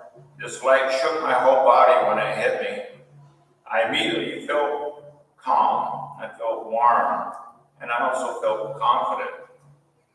I searched hard for this higher power, and now I got it. I know at that time that I was ready to move forward in my sobriety, and this is one of the most important tools to have, is a higher power. I finished my 28-day program. I spoke with my heart. My counselor said, "It is time for you to go home now." I remember leaving the safe house with my family.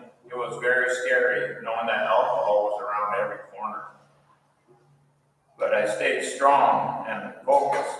I used my tools and went to AA meetings and made it possible just for another day of being sober. The winter was successful, moved on to spring. I now have to head back to Corova, do all my different fisheries I was involved in. Heading home alone, again, feeling nervous, anxious, and scared. But I stayed focused and used my tools. I quit drinking for myself. You have to do it for yourself. Then everyone will benefit from it. I had a huge support team, my friends, my family. Days went on, months went on. I stayed sober for myself. Then in the summer of 1999, on July 12th, I had a near fatal accident on my sailboat. My raincoat got stuck in the deck winch and pulled me in and spun me around until the winch was stopped by Tony Dotis. My family was on the boat that day. I snapped my neck and my bones overlapped my spinal cord, almost breaking my spinal cord. It left me paralyzed on the deck of my boat. Tony called the Coast Guard to come get me. Once I was in the helicopter, the shock took over me. I was in and out for the next 24 hours. I remember waking up in the hospital, freaking out, ripping all the wires off with my very limp arms.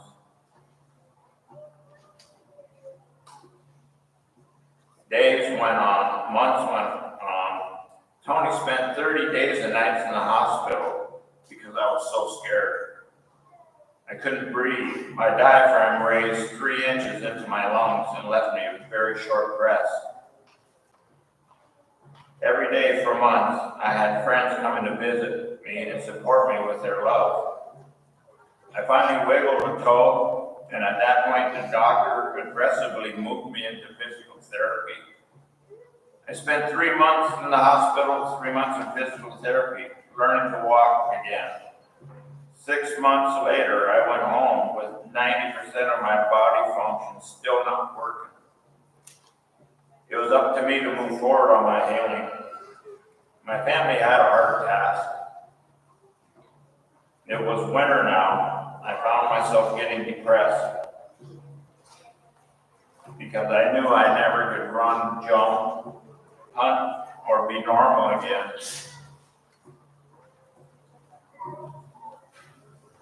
Being sober was hard at that point of time. I knew I had my tools from the 28-day program. It taught me how to recognize depression and how to deal with it. I stayed positive, and I knew that I had to stay away from getting depressed. Again, my family and friends gave me that strength to move forward. Time went on, and I knew I needed to find an outlet to give me focus. I was voted on to be a council member on the native village of Eyak. During meetings, I noticed all the native leaders were wearing their regalia proudly. So I got interested in studying Northwest Coast art. In reading books for 10 years, this was a positive outlook for me. In the first months of reading a history book, there was one statement that changed my life. It said many generations of a gift could be skipped, but it's up to you to find what that gift might be. I took that statement to heart, and I thought I should try carving some items from the history books. Well, my first carving turned out well, and I figured that maybe one of my ancestors was a carver. With this new gift, I thought I could recreate the past artifacts and bring them to the future. Then this made me think of my ancestors when they were trading alcohol for their artifacts. How hard it must have been for them, giving up their family-owned artifacts for alcohol. Almost all of our artifacts were traded. the alcohol kept bringing them back. For me, the sobriety celebration has been instrumental for my sobriety. It gives me pride to be native and to be sober. I still recognize that I have to be greedy with my sobriety time to live my life, a sober life. In the last 25 years of sobriety, I have learned to accept things that cannot change. The sobriety quote just helped me move forward on another sober day. Being sober now is everything to me. My family knows that. To the native village of Eyak, their staff, don't stop these celebrations. It's way bigger than you think. Our ancestors are very proud for these celebrations. They sit here with us, feel their presence, feel their power in this building today. We celebrate together. What I got from this tragic accident was a gift to carve. It gave me personal strength and power to connect with my ancestors. They guide me in my carvings. They guide me on my boat and everyday life. I just figured out not too long ago that they are actually my higher power. They are in my prayers every day.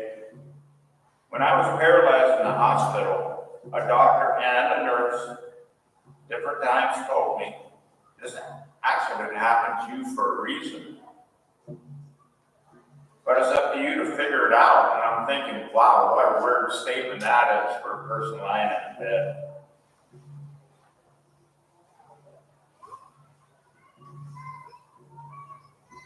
I was thinking, what good could come out of an accident that crippled me? But when I read the statement out of the history books, and the statement from what the doctor said, together somehow for me, it was chilling. And I had to figure it out. Now I'm feeling that my accident happened for many reasons. Being a sober native, found the gift to bring the past to the future. The gift from my ancestors was to be sober and bring back the artifacts, put them back on our walls for the people to see. Some of the pieces of my carvings bring many emotions, thinking that the same exact pieces were done by my ancestors. So how powerful is that? My sober ancestors are teaching me to be a sober native.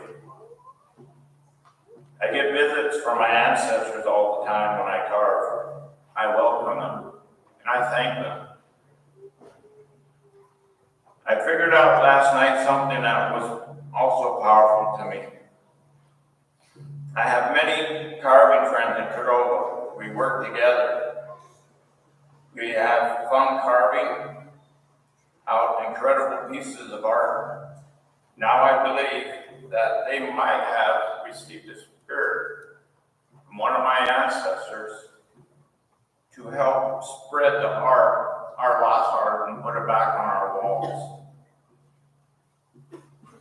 Like I said before, our ancestors are sitting next to you in this building right now with a smile on their face.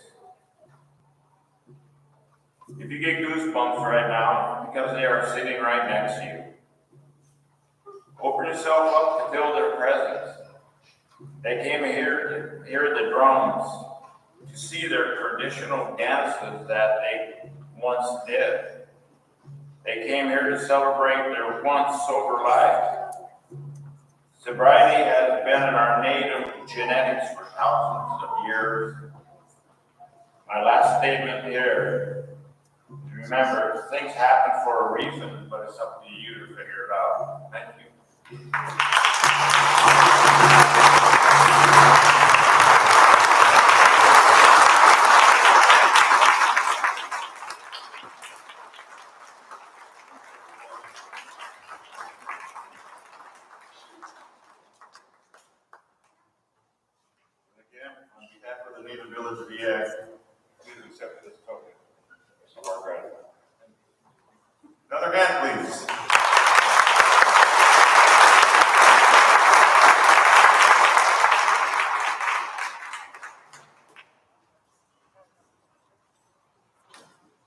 Rita Blumenstein,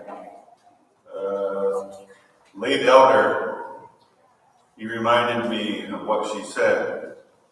When we heal ourselves, we heal our ancestors. So it's up to us to make that decision. That's what that reminded me of. Okay? So we're at that place where we're going to have the Mount St. Elias dancers are going to be coming into the house. Welcome them, please.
one of the first things my mentor told me is, don't dance hard, don't sing loud if you're going to speak for the dance group, because you gotta have your breath when you get up there. So I apologize. We're a little short staffed right now, but we're the Mount St. Elias dancers of Eyak. We're a group that started in the 1950s, and we were started by the 5 clans of Eyak, who basically said, enough is enough. You know, we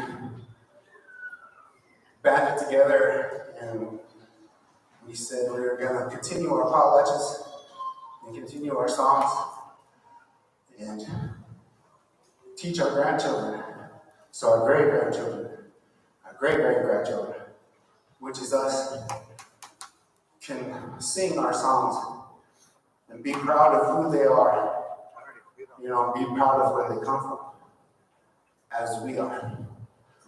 And so we came, the song, the outside song we sang today was One Washa. It's a song so I'm learning. I was given a list, I was supposed to study. I'll get there. But a lot of this information, sometimes it wasn't given in everyday practice. Some of this stuff is in books, and some of this stuff is told at potlatches. So I think a lot of us we just need to get together and put it all in one spot and make sure everyone has this information. But the song we came out on was a Eyak song, Uncle Lloyd and his people. So we came out on that as to let you know that we were here and to let you know that we were singing for you guys. And the next song that we're going to do is one of our oldest songs. To my understanding, it's almost, when I grew up, they always said it was so old that we forgot, like the meaning of the song, but we were mimicking grass. And the song that we're going to do next is Son of You.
So, in Eyak, we're a melting pot.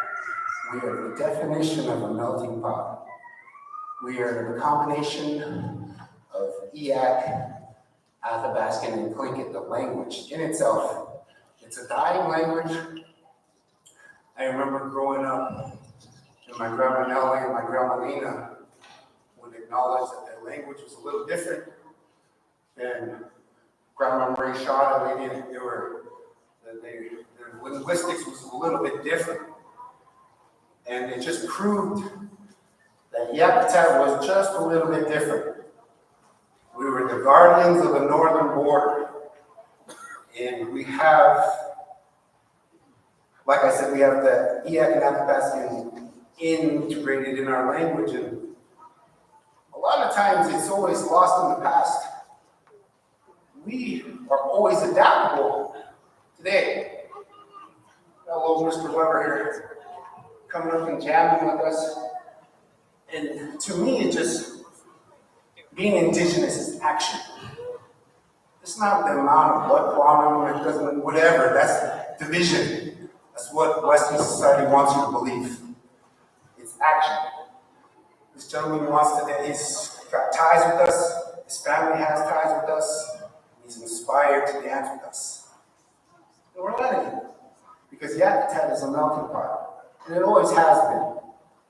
And to inspire and to lead, this is how you do it. You show people. And the next song we're going to do is, for you, is Little Crows on the Beach. It's a subsistence song.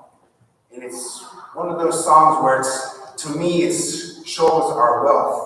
As indigenous people, when the tide goes out, the bank opens. And you got your clams, your cockles, and your seaweed. And this is our subsistence song we're singing.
The next song we're going to sing for you, we're going to show off our ladies.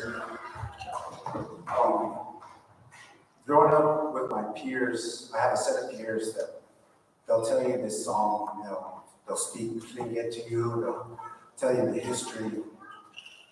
A lot of the times, there's the traditional, and sometimes this is just a love song. And it's just that feeling and emotion. Sometimes we get so caught up in the past, and we need to learn how to bring it to here, to now. And it's just the butterflies. That's what we're trying to create right now, the butterfly. And this is a song we're going to sing for you. It's the song.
When I was growing up, it was next man up.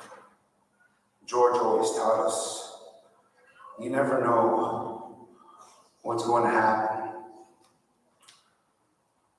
He wanted to teach us, all of us, to be leaders.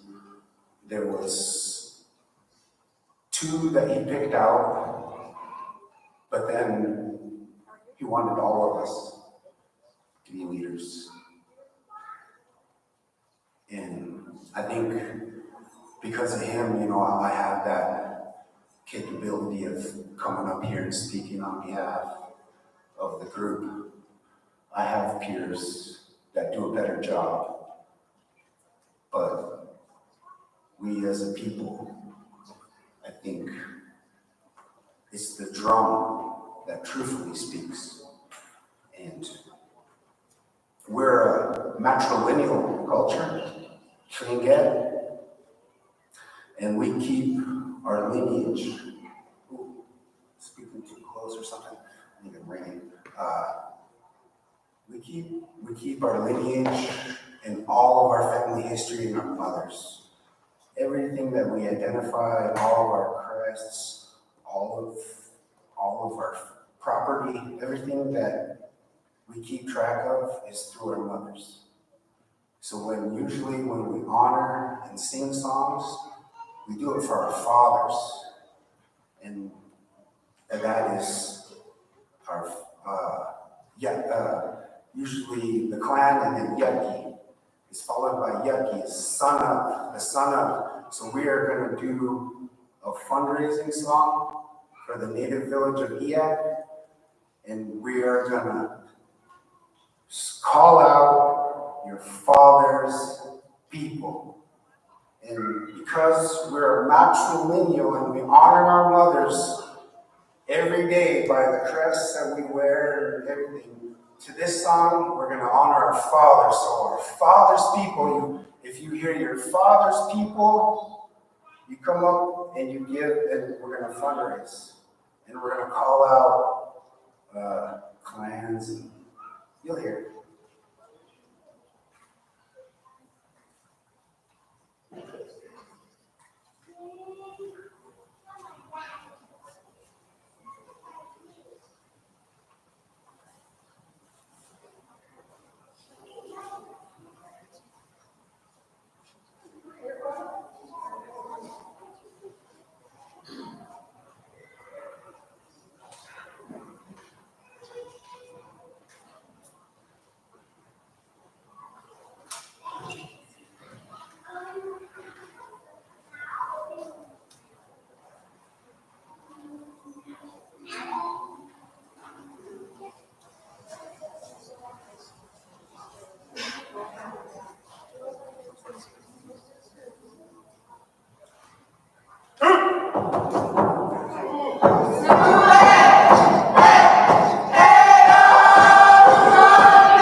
As my buddy JP would say, like all tides, they come and go, and we gotta go. The song we're gonna exit on is Box Drum. I just want to thank the native village of Eyak for hosting this sobriety celebration. The celebration in itself, to host a place for sober people, for dancers, for community, and just a place to have fun. Can we give a hand to Heather? This is her first year. She's back here with her face paint having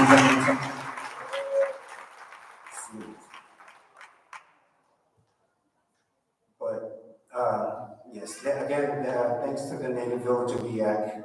We love coming year in and year out.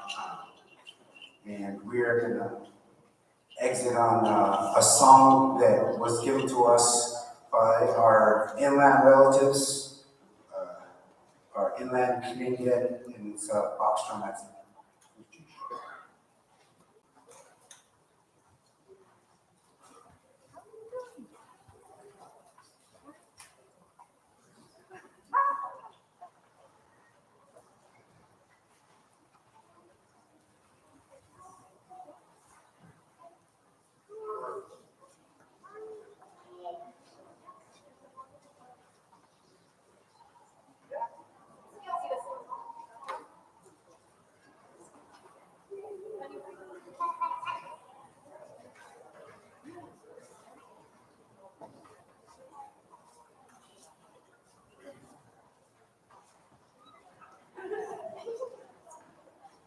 She just said if anyone wants to dance with us, they can.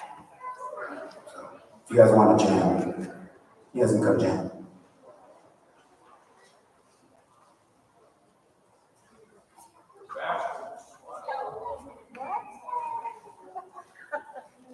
She said that she didn't understand me, so I'm going to say it again. If you guys want to dance with anyone who wants to dance with us on this exit song, can dance with us on this exit song.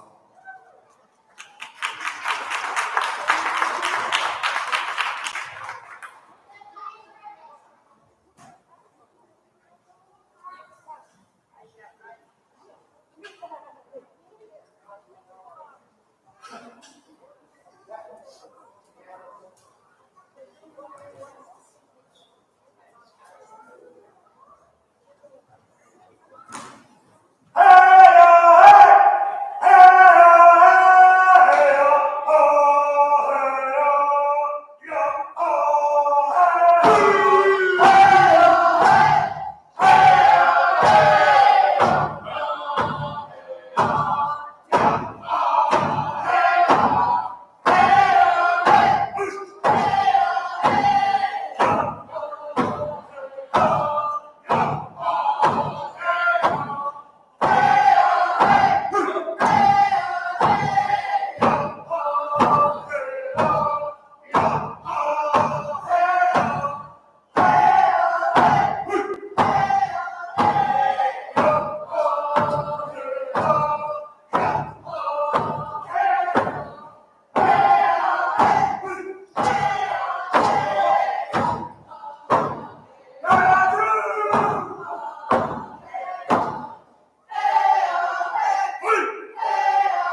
Hey, let's hear it one more time for the Mount St. Elias dancers.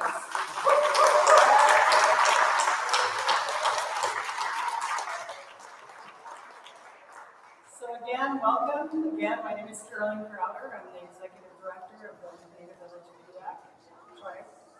And it's my pleasure, and this is one of my favorite things about my job, is to be participating in community events such as this, and to have the honor and privilege to introduce some of our distinguished guests that we have coming into our homelands and coming in to grace us with some words of wisdom during our celebration. So I just wanted to say a couple things about our next guest. I have the privilege of, many of you don't know this, I have the privilege of serving as an intern along with Lisa Murkowski for Senator Stevens right out of high school. And throughout the years, I've been very impressed with that first impression I had of our great senator, Senator Ted.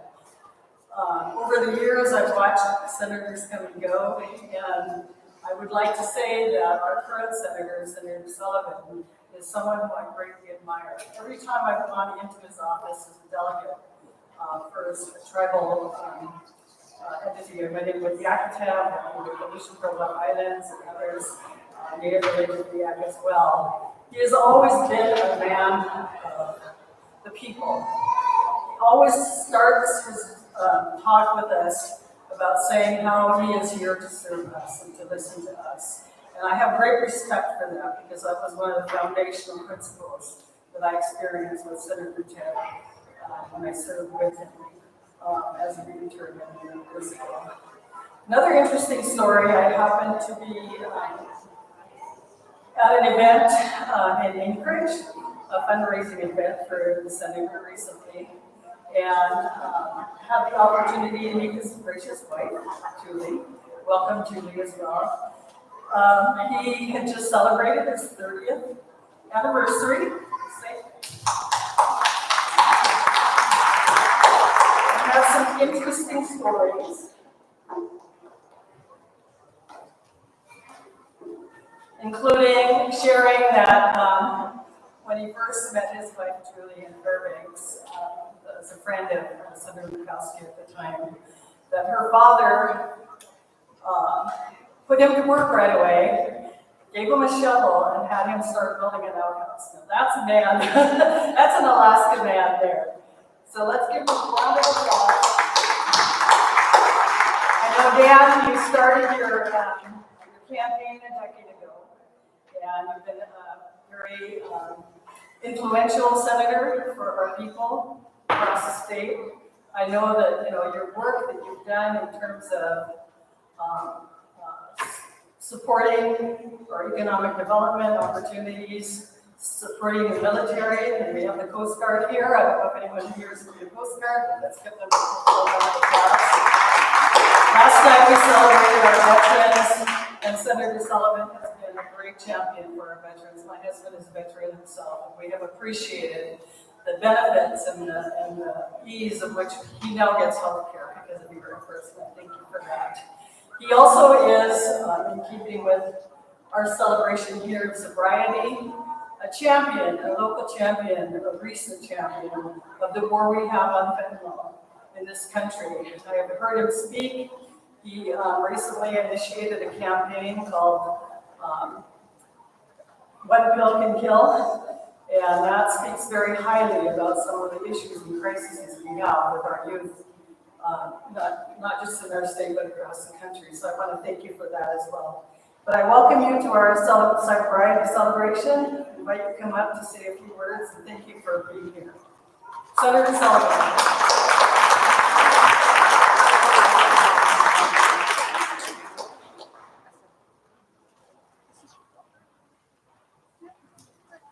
Well, Carolyn, thank you. That was a really beautiful introduction. I'm very honored by your kind words, and so thank you very much for your leadership. It's wonderful to be back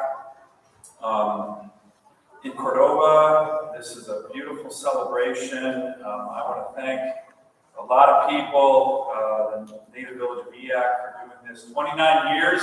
How about a round of applause for 29 years?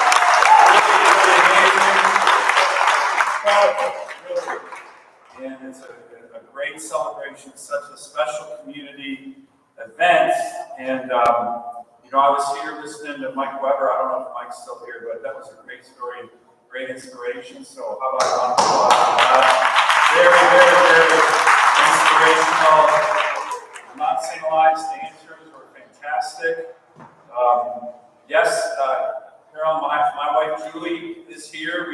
We as you mentioned, just celebrated our 30th wedding anniversary.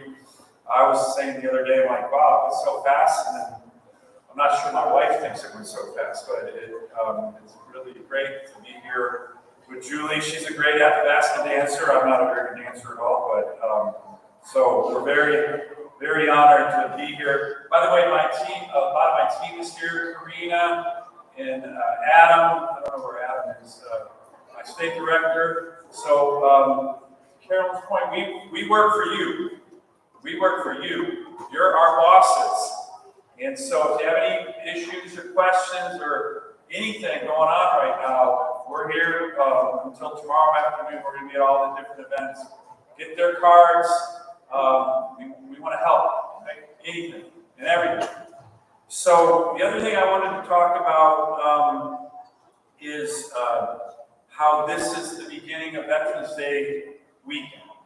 And, this is a great heritage, first of Alaska, right? We have more veterans per capita than any state in the country in our state. And I think that's a real tribute to the great state of Alaska. Even, in my view, even more impressive is our Alaska Native communities, year in and year out, generation after generation, serve at higher rates in the military than any other ethnic group in the country. So that is special patriotism. I think that's a really strong round of applause. Think about it. It's the Alaska Territorial Guard, the Eskimo Scouts, the Tlingit Code Talkers.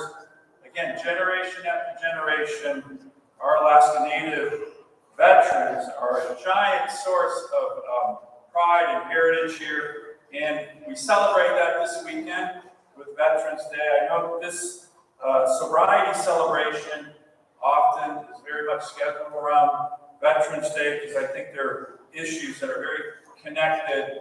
So I would like, if you're a veteran or a family member of a veteran, if you could raise your hand or stand and please be recognized. I know we have a lot of them. So thank you, all of you. So we're also celebrating, of course, a milestone as this celebration focuses on, and that's the milestones and the importance of sobriety and wellness. And it's a connection that I think is important for Veterans Day because many Alaska veterans have taken up sobriety and recovery as a valuable cause post-military service. And that's why I think this is so important. I want to talk very quickly about a special group of veterans. I don't know if we have any here today. I'm assuming we do. But do we have any Vietnam veterans or Vietnam veteran family members in the audience today, or Carolyn's one? Yeah, great. So I want to thank our Vietnam veterans and our Vietnam veteran family members. And here's why. You know, this is a great group of veterans that most veterans, when they came home from serving their country overseas, World War II, Korean War to a lesser degree, you know, and then people who deployed to Iraq or Afghanistan or other places, they were always received very honorably, right, very well by their communities. For whatever reason, when the Vietnam veterans came home, that didn't happen. And I've always thought that was a real shame, particularly with our Alaska Native Vietnam veterans, because two things happened. They came home like so many veterans and they weren't treated well. For whatever reason, people, not everybody, but a lot of people blame their concerns about the Vietnam War on the veteran, on the 19-year-old young man who went to go serve his country. And that was not right. And then Alaska Native veterans, many of you know, because of Alaska Native Claims Settlement legislation passed during the Vietnam War, Alaska Native veterans came home and they were told, oh, by the way, that Native allotment that you're allowed to apply for, 160 acres, you missed that, the law changed and you can't apply for that anymore. So they weren't even allowed to apply for their allotment. So back in DC, I've been working on legislation, one that just recently passed.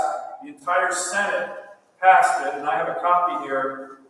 And it's just a Senate resolution saying to our Vietnam veterans and their families, thank you. You did heroic service. And when you came home, you should have been treated better. And we are going to make sure our teachers in our schools talk about the heroic service of our Vietnam veterans. So welcome home and thank you.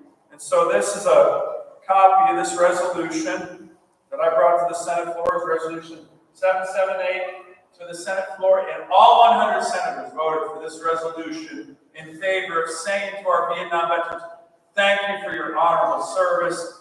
So if there are any Vietnam veterans here, I'd like to give this to you because I think that's really important. And then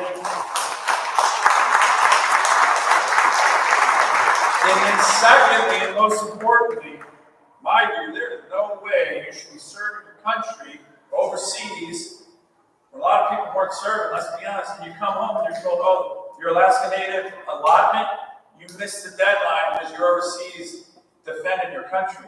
What? No way. So 5 years ago, I got legislation passed saying, hey, if you're a Vietnam vet or your heirs, and you missed the ability to apply for your allotment because you were serving your country, well, you get to apply, and you should get your allotment. And so that we've had that bill that was passed 5 years ago, didn't get implemented very well. So right now we are working on making sure that we get a 5-year extension on that bill, so Vietnam vets or their family members who miss the ability to apply for their native allotment can get that. We're going to try and get that legislation passed soon. We would love to get the support of the Native Village of Eyak and other communities. I pitched this at AFN, saying this is really, really important. This is justice, right? I mean, let's face it. Come on, you're defending your country. You come home and you're told you can't apply for your allotment, your native allotment. No way. So we're gonna extend that and make sure that Vietnam vets or their heirs can apply for that allotment. So we'll work on that together. Now, you know, some of this kind of mistreatment, Vietnam vets are coming home, or the challenges veterans have had, they have created issues dealing with sobriety and mental health and substance abuse. And I think we need to be frank about what we're seeing across Alaska, across the country, of these big challenges with substance abuse and mental health. And I think you see veterans with suicide rates that are way too high. The estimates are 30 veterans a day take their lives. And so I just want to commend again the Native Village of Eyak and this great community gathering, because this is exactly what we need to get through the challenges of mental health and substance abuse that impact so many different communities, so many different Alaskans in our state. Several years ago, I put together a summit back in the Matsu Valley. It was called a Wellness Summit. It was all about trying to break through the opioid addiction crisis that we were seeing in Alaska and in America. And one of the things that really struck me, some of you may have read this book, it's called Dreamland, and it was all about how the opioid epidemic really were impacting different parts of our country, different parts of our state. And at the end of this book, it's literally the last page, very moving book, the author talks about the antidote to addiction. The antidote to addiction is community. That addiction so often breeds loneliness and isolation. And one of the great ways to break through that addiction and achieve sobriety is through community. And that is why I think this event is so great, because you see community in all its forms. Everybody here, the auction, fundraising, the great dancing. So again, I want to commend all of you. Julie and I and my team, we're very honored to be here, seeing this community, and working with all of you. Let me end with one final thing. Carolyn already mentioned it, but I do want to just mention this one more time. We are dealing, again, in Alaska with a very unique crisis with regard to fentanyl, especially among our youth. Now, this has got many reasons. One of the reasons is, we have this open border, the southern border, you have all this fentanyl flowing in, you have Mexican drug cartels that are dealing that. But right now, Alaska, for the last 2 years in a row, has the highest death rates of fentanyl, especially among youth, in the country by far. Last year, the numbers from last year went up this year from 2023, almost 30%. In 2023, the last numbers we had almost 400 people who overdosed from fentanyl. And it's a lot of youth. It's a lot of youth. So we, as Carolyn mentioned, we have launched several months ago this campaign that we're trying to get out throughout the state called One Pill Can Kill. One Pill Can Kill. And the whole point of that is to try to educate everybody, but particularly our youth, because we have some handouts here. The tiniest bit of fentanyl, it's like the tip of a pencil, that much. If it gets into a pill, and the person who is taking that pill doesn't know it, or it gets into a joint, if they're smoking marijuana, that much, it can kill them. And that's what's happening. Our youth is being decimated by this. So what we're trying to do is get the word out. I've been going to many high schools with my team. We're trying to get young people, we're trying to get native groups, native tribes. We're trying to get everybody involved to educate, say, you guys, you have to realize this. Just a tiny bit here, and it can take your life. It can take your life. So we would welcome if you guys could join us. If this campaign, in my view, saves one Alaskan life, then it'll be worth it. So we're going to continue to work on this One Pill Can Kill campaign with regard to drug overdose deaths caused by fentanyl in Alaska. It's a real crisis. We can overcome it, working together, working as community, which is what this celebration is all about. So thank you again. My wife and I and our team are really looking forward to the potlatch, and we're just really honored to be back in the community. And again, we want to thank everybody, the great leadership here, and we want to be partners with you on this great community effort. So thank you. Anabasi, Kanashish. Thank you very much.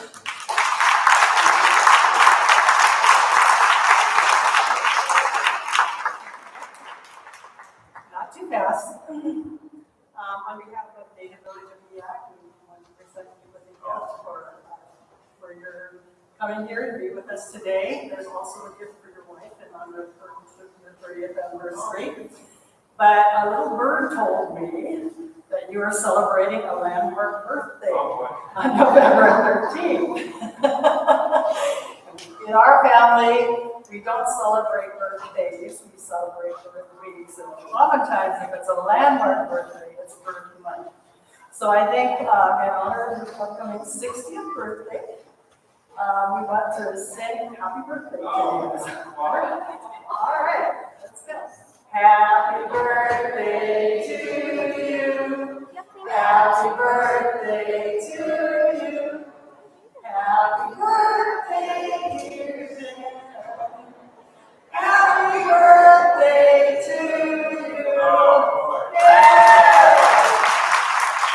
And then I'm glad to hear you.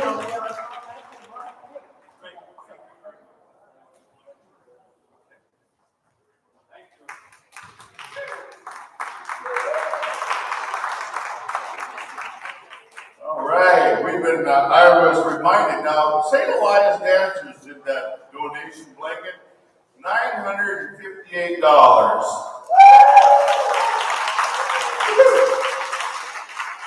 If you didn't get your wristband for eating, and somebody said there's a lot of people who didn't get their wristband yet, so if you haven't got your wristband for tonight's dinner, you better go and get it. And while you're at it, go back through the line here at the silent auction, because it's going to close at 5 o'clock.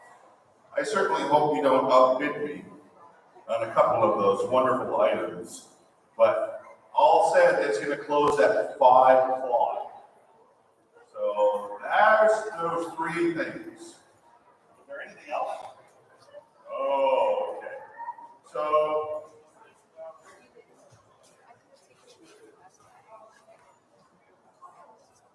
are we breaking the container? No? Okay.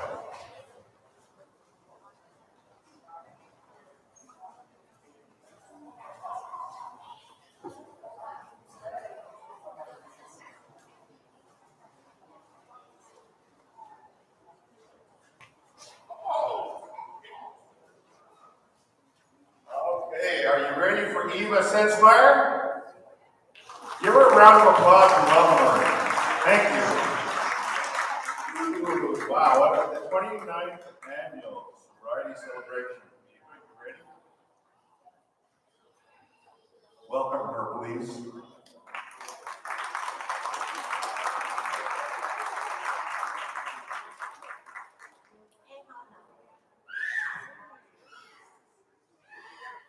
Eyak,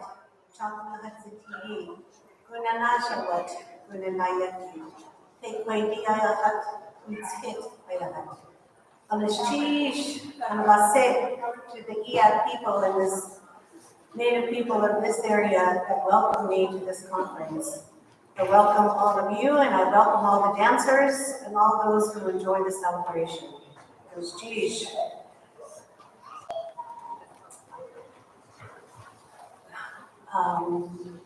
Lillian Pitka, Freddie Olin Medina, Dick Pitka, Tatiana Big Jim Sequoia, Matilda Paul, Freddie Olin Senior Sequoia. My mother and father were Freddie and Lillian Olin of Ruby, Alaska. My grandfather was from Mulatto, his name was Richard Pitka. My grandmother was Tatiana Big Jim, she was from Caltech. My grandfather was Freddie Olin Senior, he's from Cockrights. And my father's mother was Matilda Paul, and she was from Cutler. I am number 7 of 15 siblings. I have 7 brothers and 7 sisters. I was blessed with a very large, loving, extended family. There are 10 in my mom's family and 10 in my dad's family, so we're spread out all over. And I do have a relative in the audience, and this is Senator Dan Sullivan's wife. Her grandmother was my mother's paternal aunt. So that's how close we are related. I gotta put the glasses in here.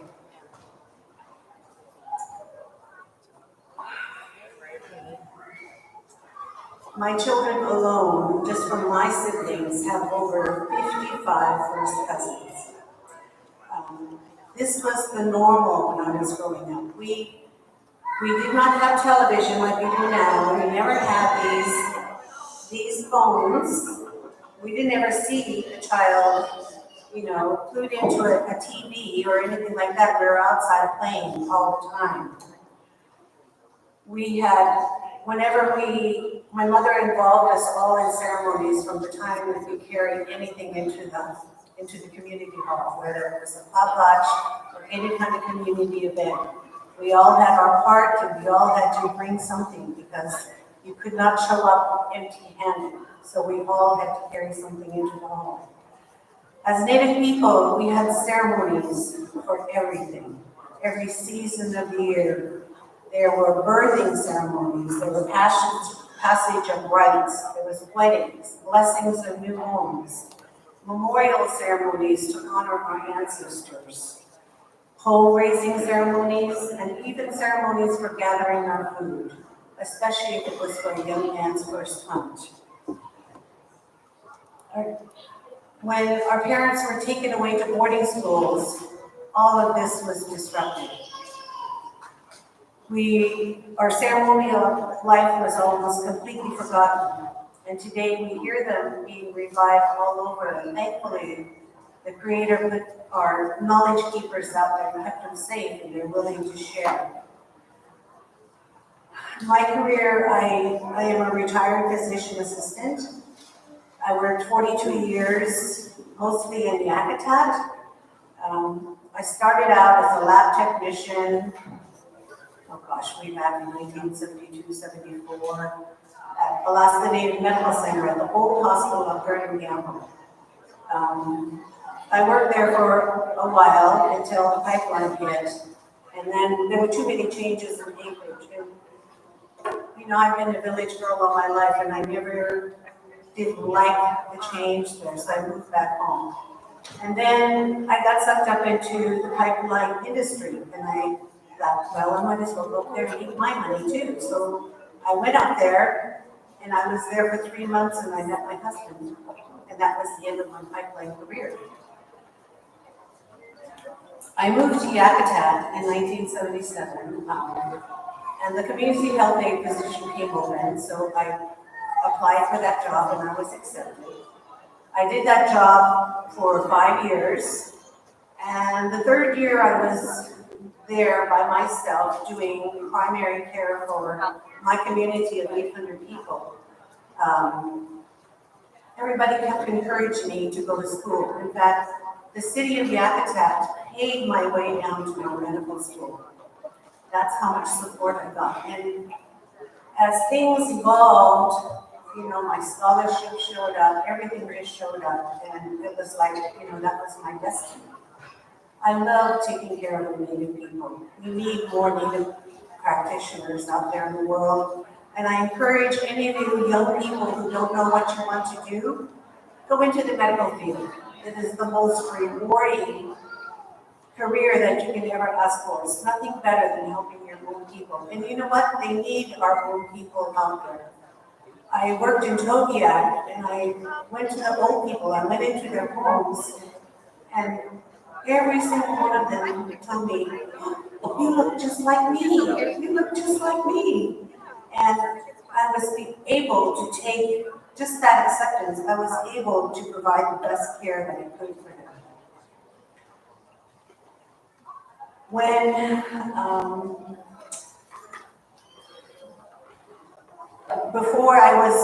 As I was working in my early career, I also got certified as an alcohol and drug counselor.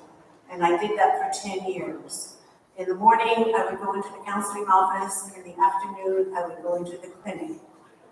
And it was during these early years, my husband just returned from Vietnam, and that's when he was actively drinking. And he went to many, many programs. We lost count, probably 6, 8, 10 programs. And he worked really hard in those recovery programs to get over the addiction of alcohol. And some of them were successful and some of them weren't. And it wasn't until 1982 when a medicine man from down south, his name was Rolling Thunder, he came to our community. And he started teaching us just simple little ceremonies that we could do for ourselves. And we started doing these. And the amount of self-confidence and self-awareness and that self-empowerment you get just from doing these, it just lifts you up. It just lifts you up. Shortly after that, he traveled to Canada. He was very active. He's been on the city council, his tribal council, his native corporation, Southeast Alaska subsistence boards. He's been a warrior for our people for most of his life actually, and he's going to be 80 next month. He went to Canada for a fish and wildlife meeting, and he met this Cree man over there. And he spoke about the Winnie Craigie mine at that time. There was a mine up in Canada that wanted to mine copper, and then they were going to make all of these tailing ponds, and they were going to make natural dams in the mountains that were going to keep them safe for the rest of time. Well, where we live on what is it called? It's called the Ring of Fire, where we have constant earthquakes all along this place. And we knew that those tailing ponds were not going to survive very long. But he went to Canada and he met this Cree man, and he said we had to come for ceremonies. And we had learned about these simple ones that we were starting with first, and then we heard about all these other ceremonies. And so we saved our money and we started going. He went by himself the first time. The second time he came back, he took our second son. And then the third year he went back over there, and we all went as a family. That was probably over 30 years ago. And ever since then, we have been going to Canada for ceremonies. The teacher that we have over there, his father did not want him to go to boarding school because of what they were doing. So he took his whole family out into the bush, and they stayed there and they never came to town. So he knows all of his ceremonies, and he knows all the plans, and he knows everything, and we've just been blessed with that friendship because he's helped us in so many ways in my entire family. There are multiple ceremonies. The first one starts on New Year's Eve. It's the feast for the dead. And you do this feast for your family, all your relatives. You put up their pictures and you cook all their favorite foods. And right at the stroke of midnight, you light that pipe and you invite them in. And oftentimes as we're preparing for this, preparing their favorite foods, you can hear them because their daytime starts as soon as it's nighttime. As soon as it gets dark, then the spirit's out. That's why, at nighttime you hear things in your house and they're moving around. That's actually your ancestors, and your grandmothers and grandfathers are always around you. They're always there. And that's, sometimes you can even smell them, their soap or their cologne or whatever they use. They let you know that you're there.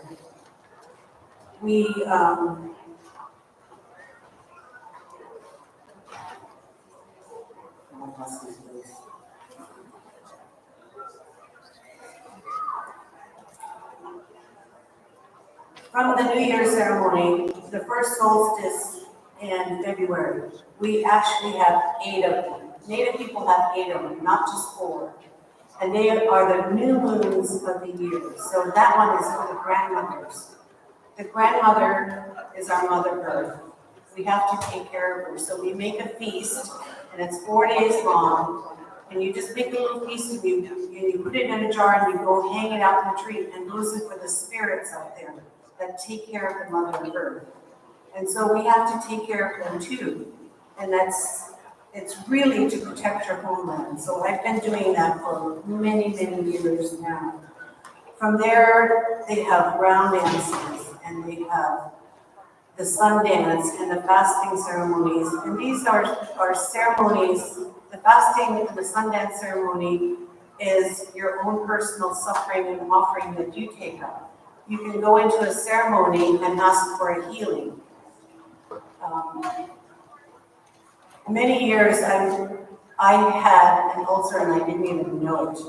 And I didn't know until I went for my first colonoscopy and they did all that stuff to me, and then they found out that I had an ulcer. And it was almost pre-cancer stage. Come to find out, I had it for almost 3 years.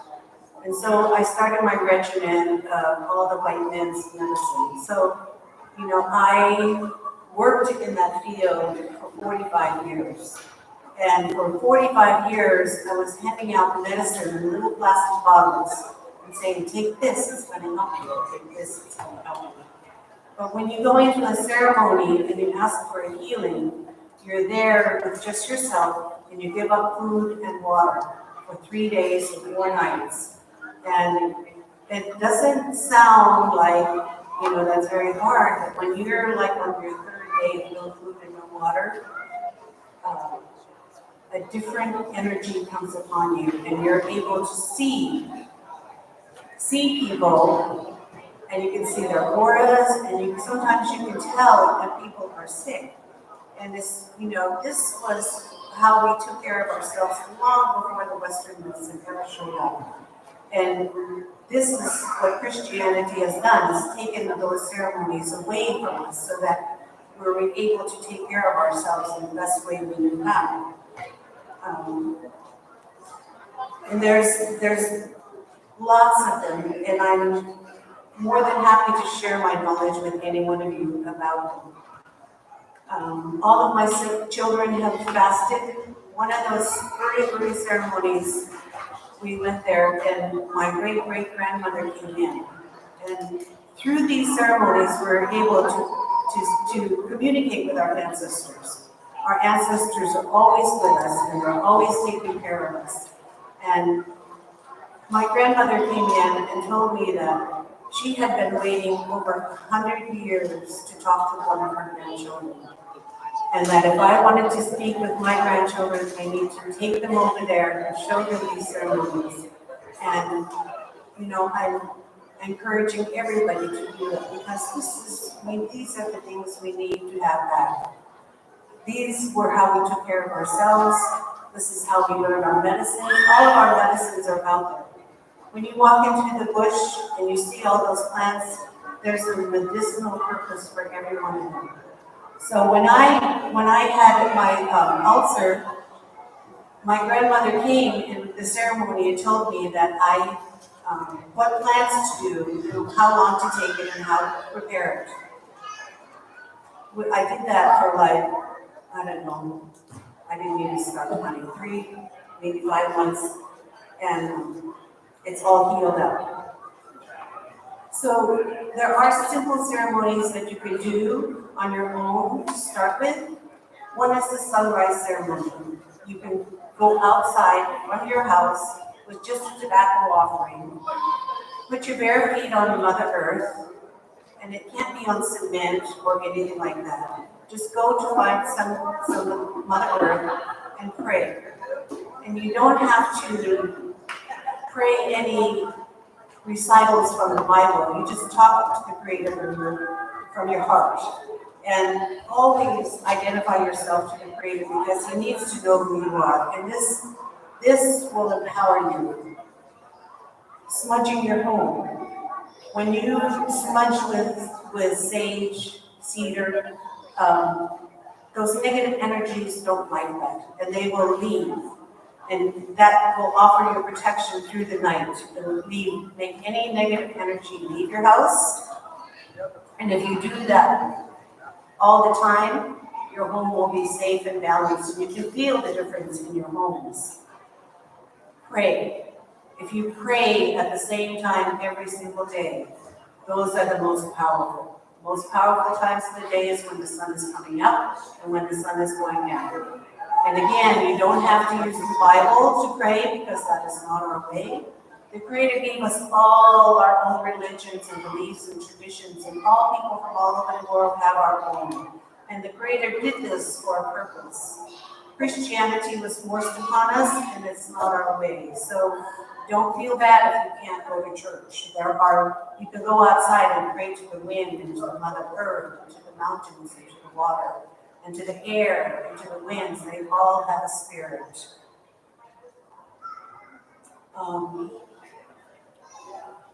That is the power of prayer, and we all know about prayer. I don't need to tell you about that. I encourage all of you to seek out whatever you can do to make your family strong, and start and pray in front of your children, because if they hear you, they're going to do that all of their life. They will learn that. They're excellent observers, and from the time they're 6 months old, they're learning. So I encourage all of you to seek out these ceremonies, and things like rites of passage, we all have them. When a young lady becomes a woman, when a young man does his first hunt, and all of those things. So I encourage all of you to seek how you can help yourselves and your families. Sheesh.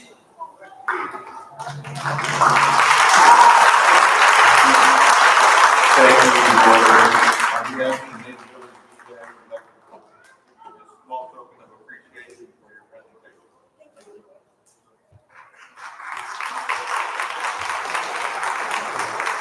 This brings us to that special place where the silent auction is over. 2 minutes! I was told no. In any regard, we have a dance group. The Eyak, Eyak dancers from Cordova. Are they ready? Are you ready? We're ready when you are. Right. Then we're going to move this over.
Shema kuya tukana Shilas, and Wakalafatina Alasamaka, Hello, my name is Shilah West, but they call me Alasamaka or Jakulili.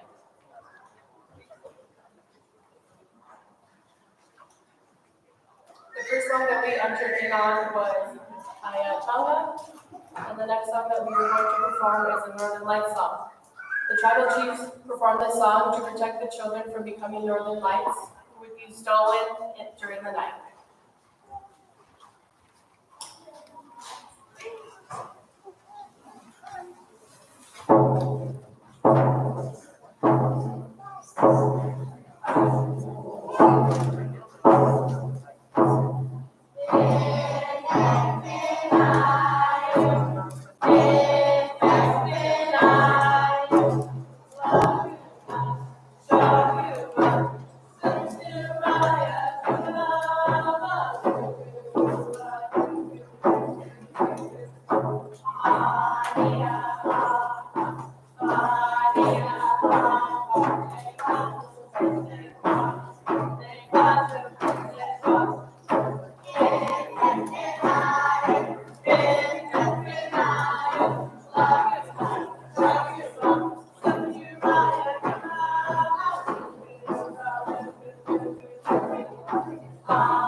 Alright, this next song is called the Otter Song, and it's a story about dividing the animals amongst the land and the sea.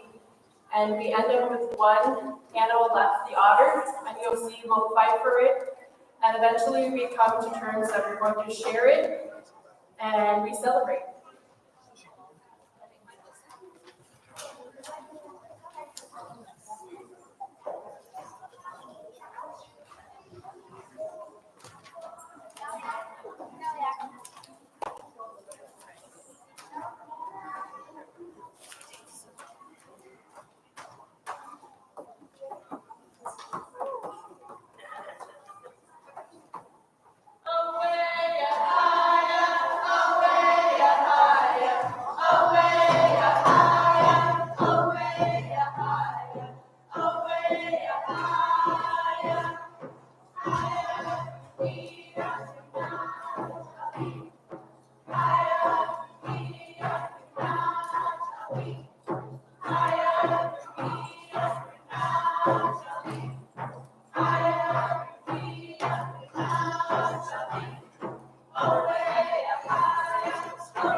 we are going to perform is gifted to us.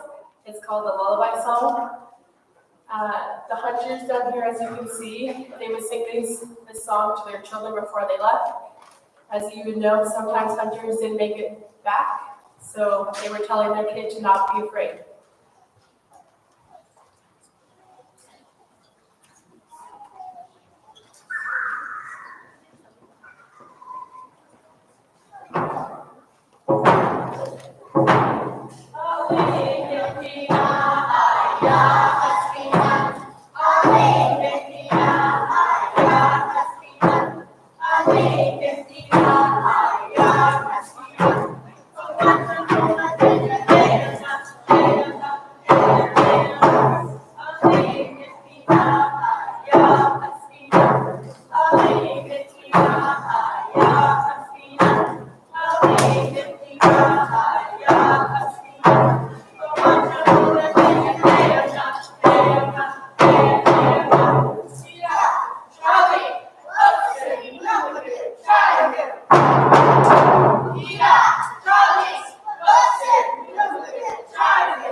All right, this next song we are going to sing is the Helmet Song, and it was gifted to us from the ACA dancers.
This next song we're going to perform is also another song that was gifted to us from the Attica Dance Group, and this is called the Earthquake Song.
This next song we're going to perform is called She'll Be Coming Around the Mountain.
This next song we're going to do was a song written by us.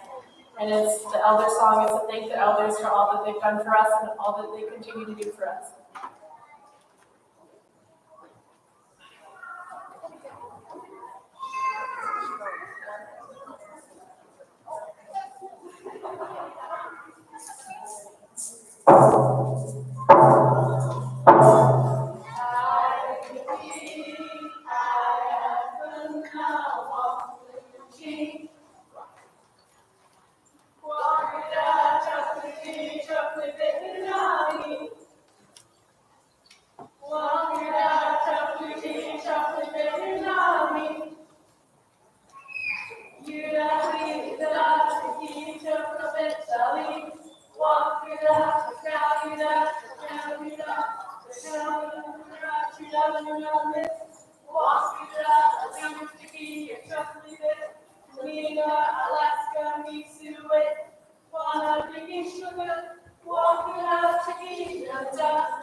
All right, this next song we're going to sing is Kulanana.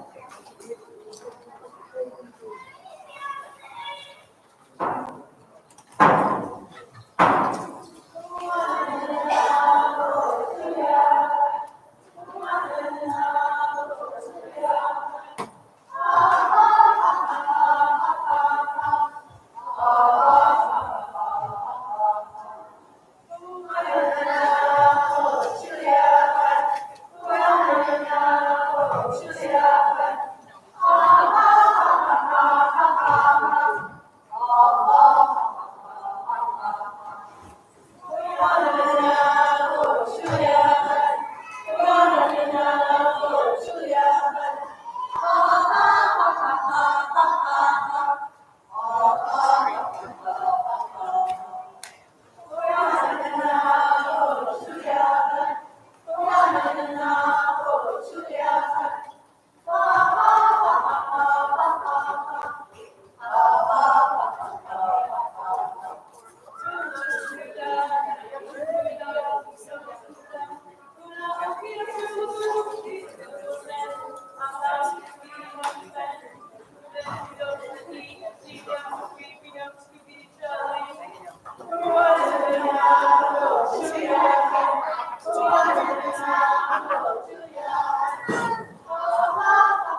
right, this next song we are going to perform is called our bird song, and it's saying, "Hello birds, we see you out there flying, making your bird sound." I think that's it.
Yay.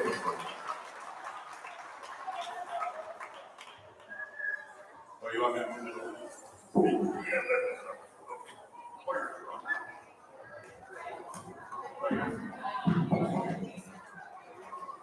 Oh, if you hear me call your name, you're a winning bidder. Darn it, I don't see my name here. Aw, shucks. So, Arlene Henry, you're a winner. You're gonna have to see somebody over there at the bidding table. Mickey Pebbles, you're also a winner. Brooke Mallory. Mikey Pebbles. Peebles. Thank you. And if I mispronounce your name, I'm going to ask for forgiveness in advance. Okay? Daryl Olson, you also won. Leona Olson, you won. Akila Losu. Ivy Patton. Kale Weevil. Kate Weigel. Okay. Angela Jepson. Diane. You drove up? Okay. Tony Goes. Rita Carl Tikar. Anita, sorry. Anita. Carla Tikar. Okay. Ashley Bevan, Barb Hansen, Carla Bloomquist, Bud Jensen, Deborah Adams, Teresa C., Bernie Allen, John Hallis, I think that's correct, Boris Newport. You'll forgive me if I misread some of these names. Pam Peterson, Janice Peterson, Emily Moody, Olivia Carroll. Those were some of the winning bidders. If you heard your name, please see the bidding table and pay for your item. Now for the TYC auction, for those who won drum bidding. I don't see my name here. Darn. Janice D, John, Nick, Amanda Stocks, Christine Adams, Ben Head, you won. Dr. Ben Head, you won. Amanda W, Diane, and Des Stelway. You heard your name. You're the winning bidder of all those drums. I'm jealous. All right, so this brings us to the sobriety countdown, and Dr. Ben Head is going to be leading in this regard, and he's going to be counting down the number of years anybody who has been sober. Where do you want to stand? Bring me up. Are they going to circle the room?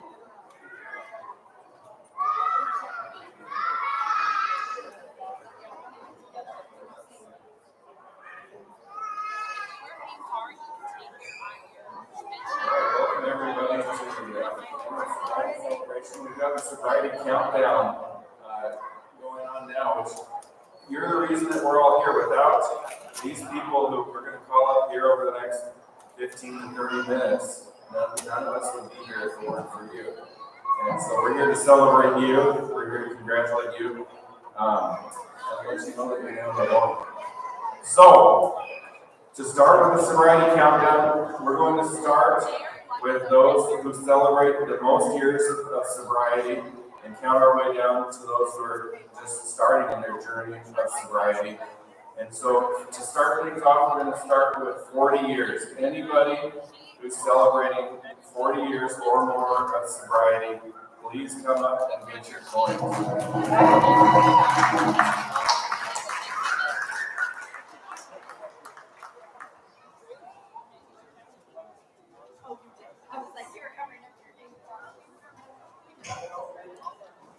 I'm just happy to be here at 40 years old.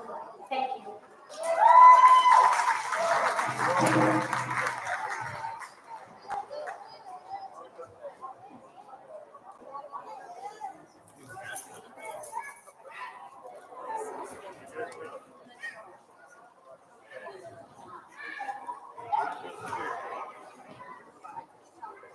Thank you, Wilson Justin, May 18, 1982.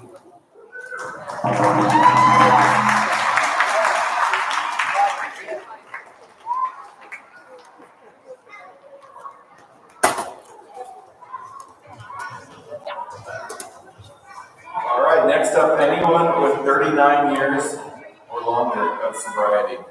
39 years.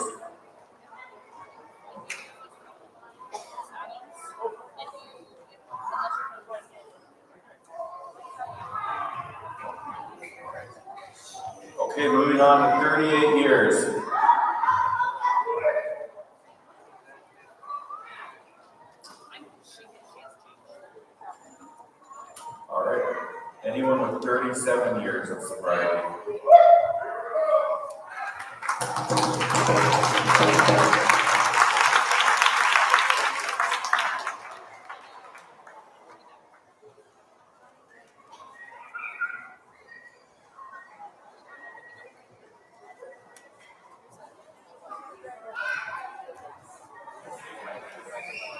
"36 years.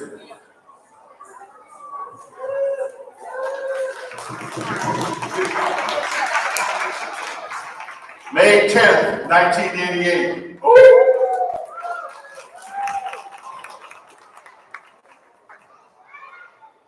35 years.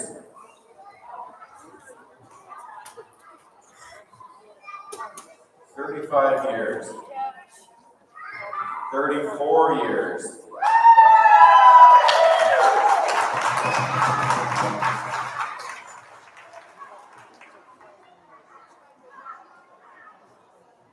'Keep coming back, it works when you work it. Thank you very much.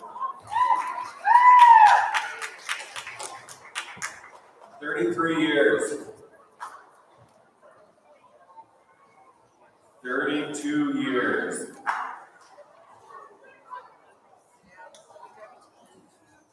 31 years.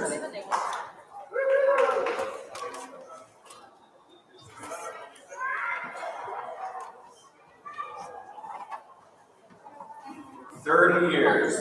30 years of sobriety. 29 years.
28 years of sobriety.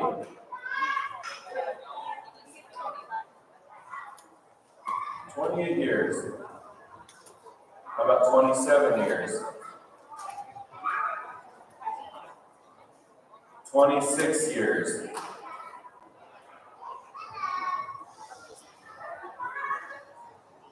25 years.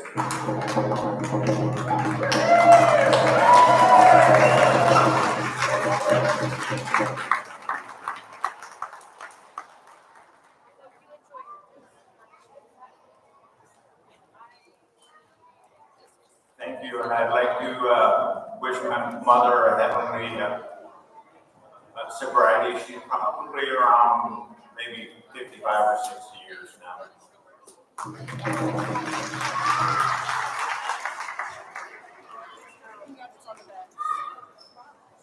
No, they battled it out. Yeah, that's nice.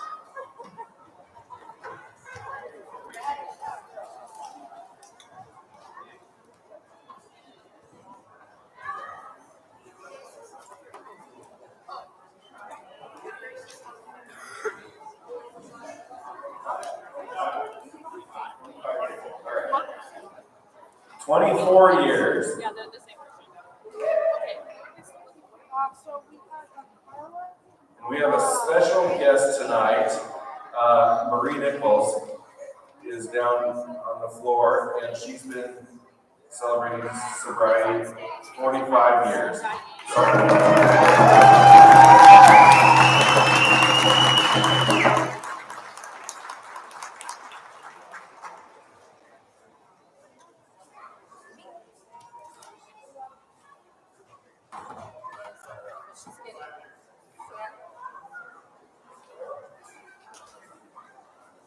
Who's keeping track of our total right now? How many years are we up to?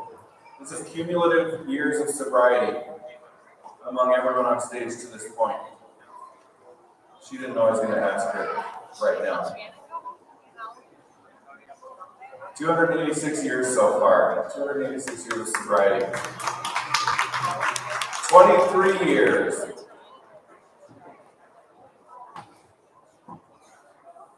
23 years. How about 22 years?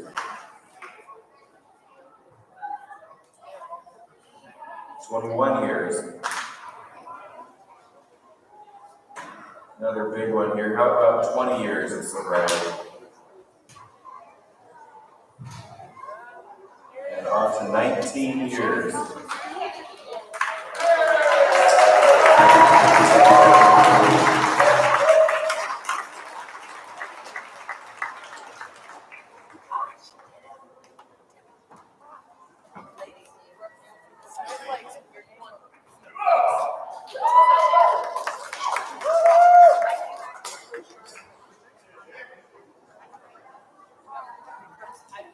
My sobriety date is September 1st, 2005.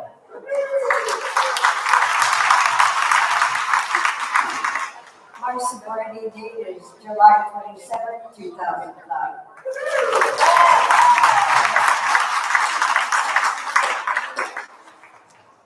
$18 years.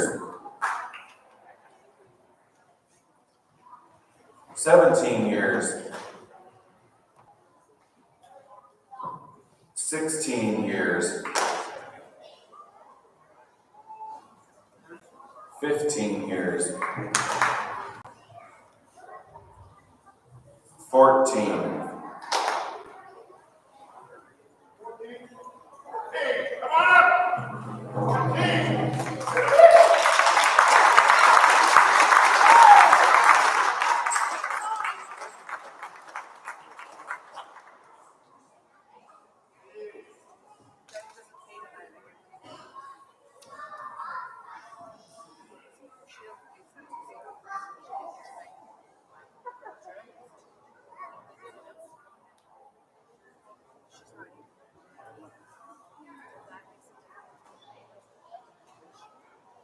I like to say that January 15th, 2011 is the day I chose life. That's when I developed the desire to live.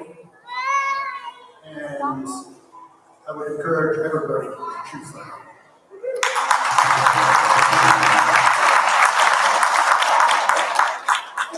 All right, 13 years.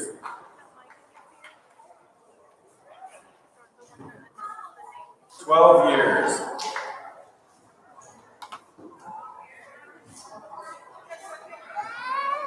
11 years.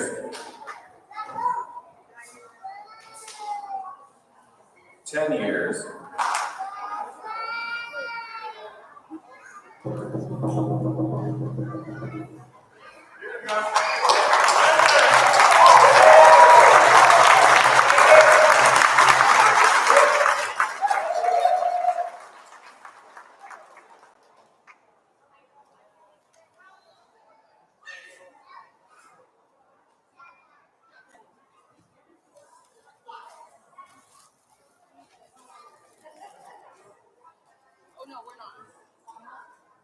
9 years.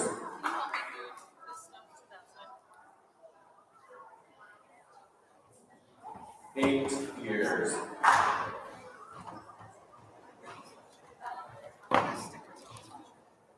7 years.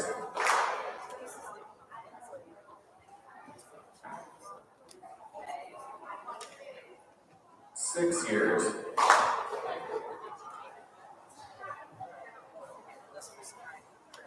5 years. 9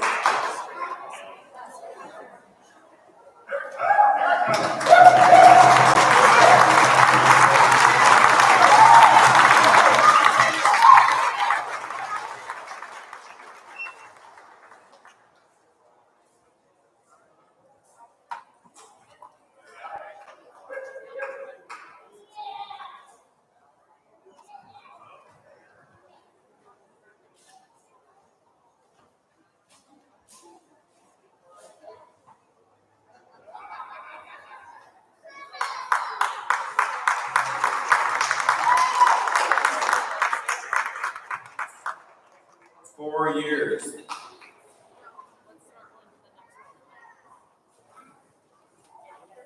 3 years.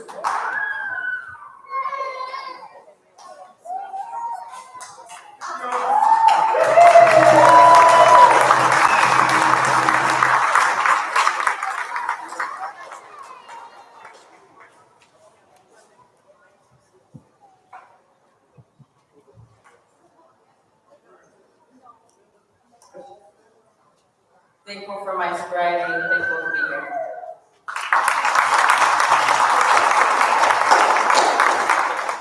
Two years.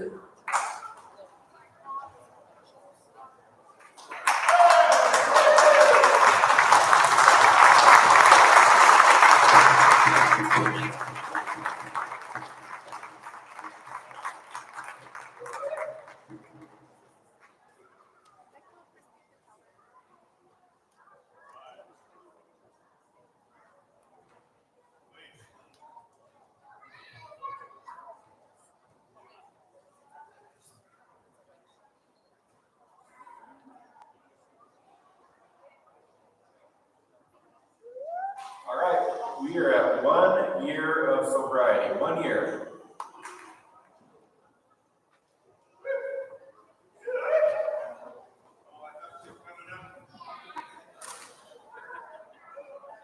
And now on to 6 months. Sorry.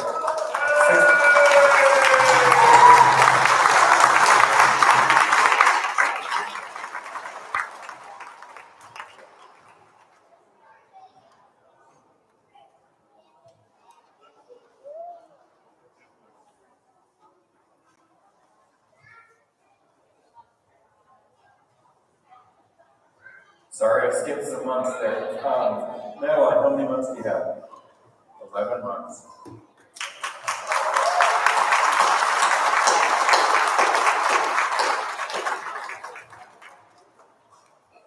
So 10 months, I know I said 6 months.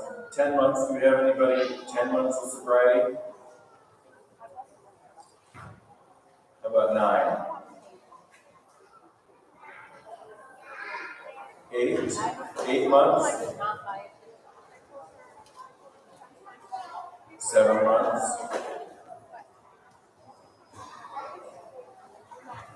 How about 5 months of sobriety? I already said 6. That's when that line came up. All right, 6 months. 6 months to make these guys happy behind me. All right, 5. How about 4 months?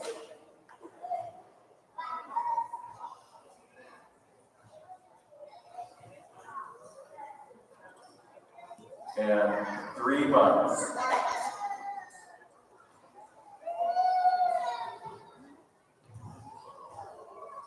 How about 2 months?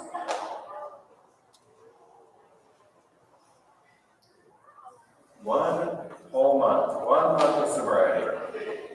30 days.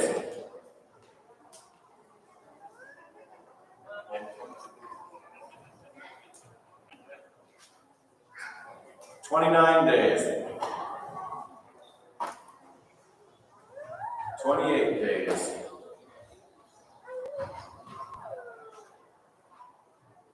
27 days. 26 days.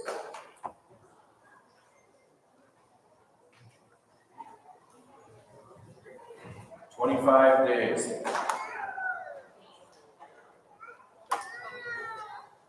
24 days.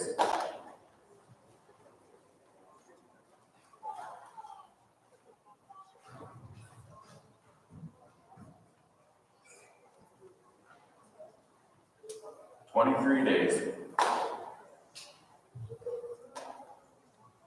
22 days. 3 weeks, 21 days. 20 days. 19 days.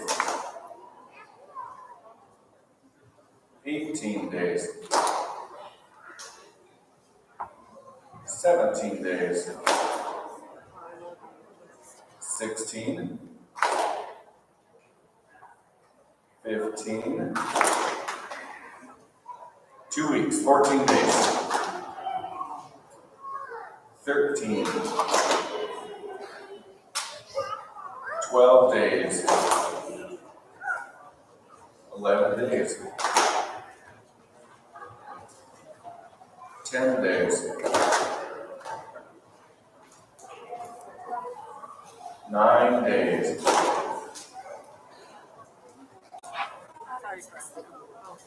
8 days. 1 week, 7 days.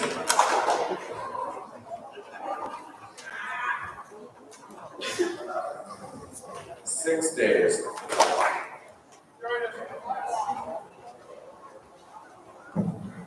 5 days.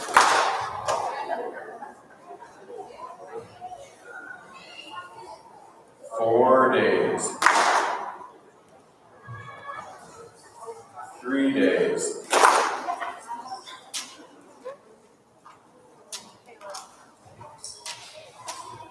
2 days.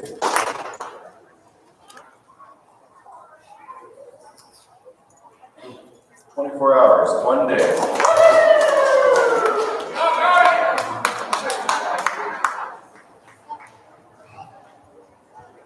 12 hours.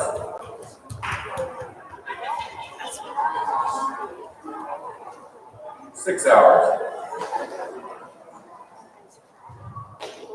3 hours. 2 hours. 1 hour. Do we go with minutes now? 59? How many years are we up to, Claire?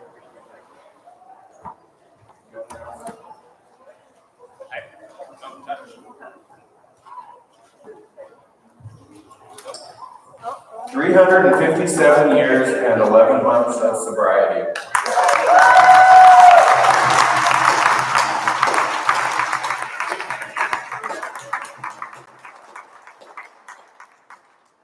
Congratulations, everyone.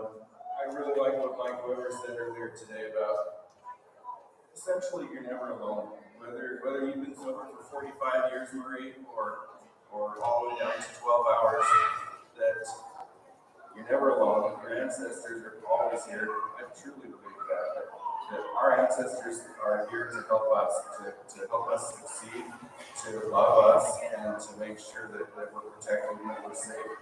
And not only our ancestors, but every single one of us in the room right here. I really like the blanket toss that you said today about we have a very healthy community because we have so many hands on that blanket. All of us are hands here in the community that are on the blanket of your sobriety. Do we deserve credit for any of that? No, you guys deserve credit for that. We're here for you and we love you.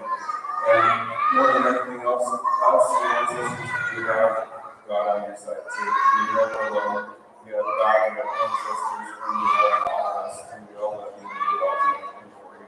Congratulations.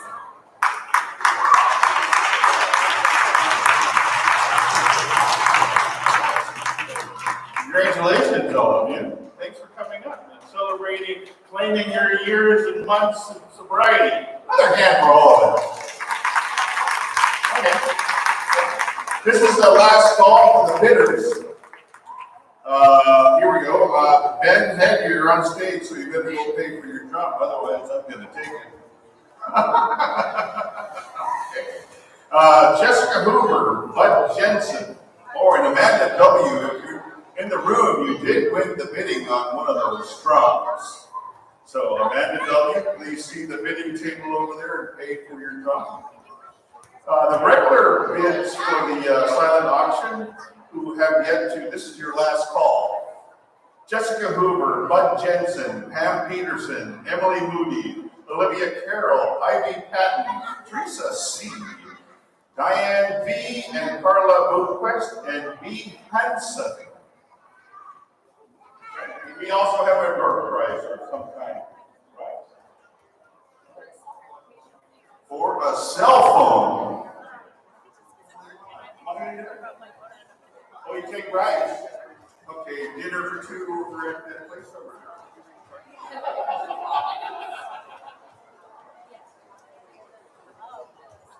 Yeah, we can really go.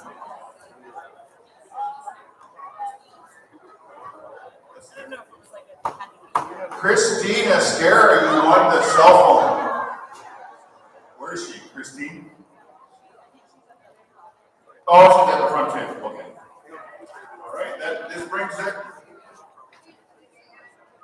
All right, before we even have dinner and closing, we're gonna have a closing address by Brooke Mallory, the Native Village of Eyak Tribal Council Chair.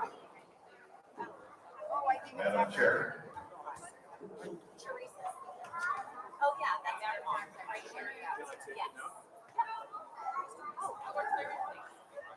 For many of you guys that know me, know that I like to keep things kind of short and sweet. So I want to thank you all for spending time with us for our 29th annual sobriety celebration. I want to give a shout out to our MC, Gregory, for all the hard work he's put in today.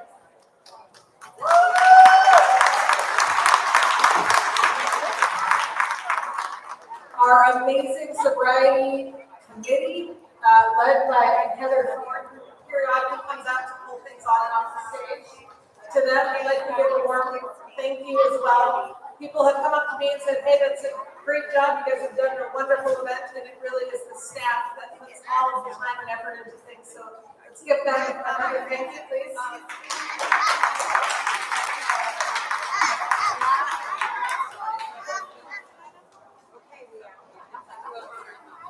Next year's our 30th year, and so I'm hoping we see all of you and more coming back to celebrate 3 decades of having this wonderful celebration. But with that, I guess, before we start our grand exit, little business of things tonight. So for those of you that don't have your bracelet yet, please make sure you get your bracelet for the potlatch. Lynette can be, a hard one to get past, and she's going to be checking those bracelets. After the grand exit, we're also going to break for something set up for dinner. So I think we have tables getting set up, but we need to move them into place. And all of us can make That's it. He doesn't get it back. It needs to go to his dad. And with that, hold on. Tonight's activities. At 7:30, the movie Eyak is playing at the City Center. It is rated PG, so most of our kids should be able to go. And there is a community dance with DJ Keith Nolan at the Sonic. Tomorrow morning here for our visiting guests, we do have a breakfast. So please remember to come to the high school. But thank you all for coming, and I hope to see you next year.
Tonight we are going to have a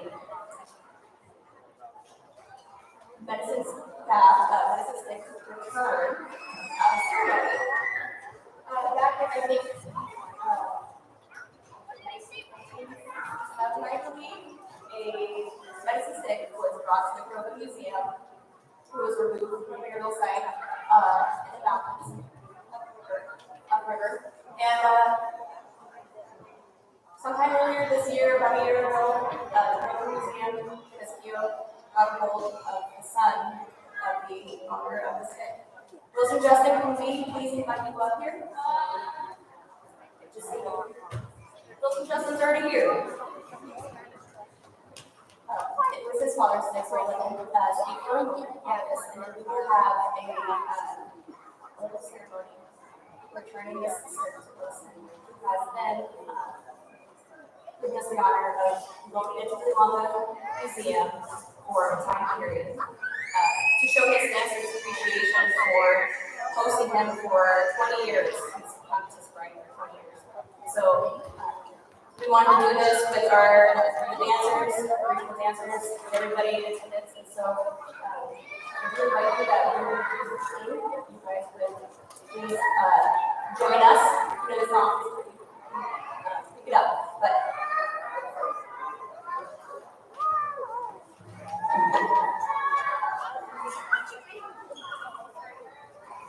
Grove Museum.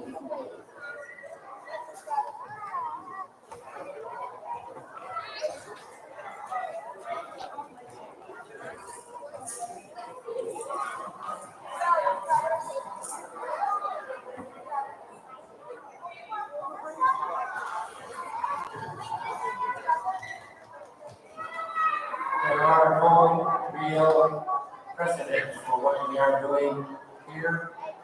There is nothing in our tradition, nothing in our ways. There is no what we would call history of what it is that we are doing now in this place, in this time. I wanted to honor the native village of Eyak for the courtesy and respect given to the Alta region that I'm from for over 29 years, all these years of sobriety. Before I speak to the question of what it is that we are doing here, I want to mention the fact that in my home country, from the head of the Copper River, the Bedford River, the Shoshana River, the White River, and the head of the McCarthy River, are all medicine people country. The Bedford originally in the older language, before it became more modernized after the epidemics came and took a great portion of our population, the wording for that particular area meant a light in the night in the sky, or a blue light or a green light in the sky. And what it spoke to was the moon shining on those glaciers completely around that mountain area where those sinking lights and reflecting back into the night. It signified the area that the medicine people was raining over. And I mean rain in a way that's not water dropping, but keep of the place. Mount Rango, in the center of this area of ice, is where vapor comes up in the springtime, and they would say, little people would say that's where the medicine man would speak at this time. After World War II, and maybe just before, our medicine people were beginning to be called Malachine, sky people. But originally, most of the medicine people that I'm a part of came out of eastern Montana or Canada from the Coast Continent. What we are doing here now is correcting a wrong, an act of war that was perpetuated on my side of the family, the medicine people side of the family, from the desert. Remember, the Medicine Shannon White River, this whole area was medicine people country. My uncle Shannon Joe was a medicine man, shaman. Uncle Joe was also. White River Johnny was adopted into our family. Took on for hours on the history of medicine people, but I won't. When my father died in 1953, I was 3 years old. And in the old days, they would put him on a platform facing the setting sun or the rising sun. And his medicine staff would be placed beside him. And from then on, for eternity, that thing, the off limits. No visiting, no sound, no nothing. Medicine man staff goes with him or her to the next river. They are never again walked out. When this medicine person staff left the medicine in 1967, none of us knew. Not a single member of my family knew that this actually occurred. I had no idea because none of us would go back to that site. And my father had heard to check anything out. We would not be allowed to do that under the old laws. That is secret. None of us knew. So Dennis, we're going to be a call. Here, right now, told me that it was the medicine staff in the photo museum. It took me into a state of shock because that had never happened. And in the old days, it's a specific application. When I was told that the medicine staff, the medicine people was here in Cordova, what I thought immediately was, how do I reconcile that knowledge to my family and all of those members of my family in their own country? It couldn't be done. There's no way I'm going to be able to speak of that. However, Native Military Act, Council, put a way in our thinking in a modern way. They offered us respect, they offered us joy, they gave us the highest accolade we possibly put into being a true tribe. They gave us meaning here in neighborhood of my family is not here. I am the only representative. I am the last remaining member.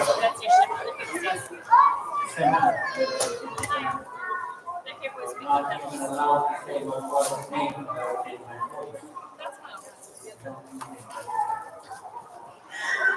Because the Native Military Act extended us the courtesy of all those years of friendship, all those years of what we would call visiting and sharing. That gave me a way to be the medicine man staff. We were so devoted to Israel as medicine man belonged. After I had spoken to the Native Village of Eyak and for the museum, I proposed that this staff be put into the head of the Native Village of Eyak for at least a year. Courtesy in return, something so immensely valuable that it has never been done in history, and most likely will never be done again. There is no way to record this moment, this festival, in what we would refer to as our language. There is no way to speak it. We can sing to it, we can say goodbye, we can say welcome, we can commemorate this in a spiritual way by the regalia, drums, youth, friends, those who share the same heart. And before I stop here and let the dancers give us the next. And remember, the staff is now in the hands of the Dave Village of Eyak. Most likely, we'll go from there. I don't have a goodbye song. I don't have a welcome song. We usually borrow from another thing. I use a mixture of a sad song they used to say when distant relatives can't come to your home. Or distant relatives just won't come to your home. A bit of a sad song and a bit of a dance song that says we're happy to see you. It's not very long, but I'm not going to do it very long because honor of accepting that belongs to these youth, all of these people who will sing for you and may live for here. I am just saying for my family. We'll see you again, there's people not here.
Lucky few, we're going to sing the Homeo song for the ceremony and staff.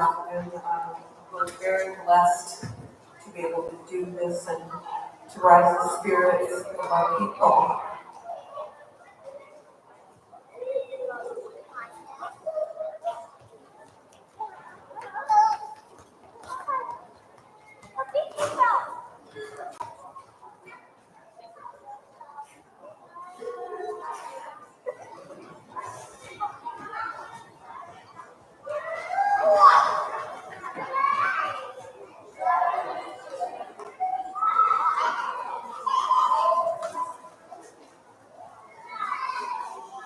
Could you please all rise?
get the tables ready, so are we ready for those tables?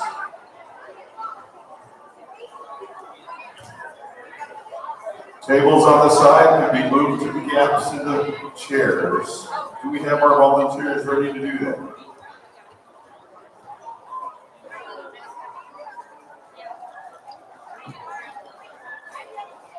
We're looking for volunteers to bring those tables in between the gaps of the chairs.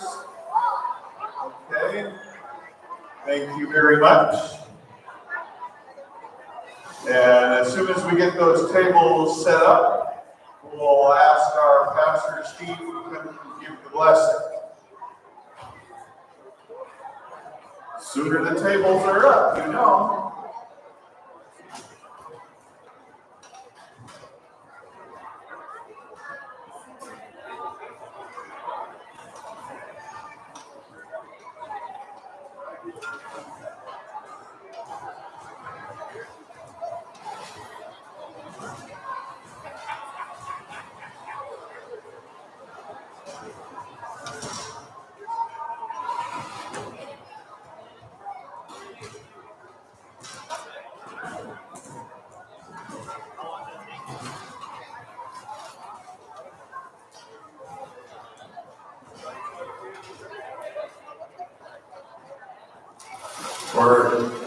We're looking for elders who have red wristbands who can go and eat right now. Red wristbands to go eat right now, elders.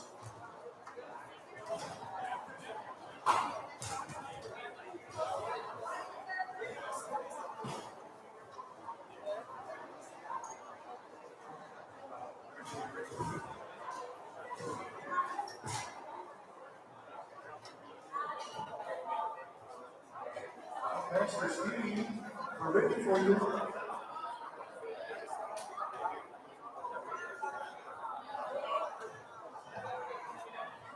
Who would like to eat? All right, let's take a moment and give thanks.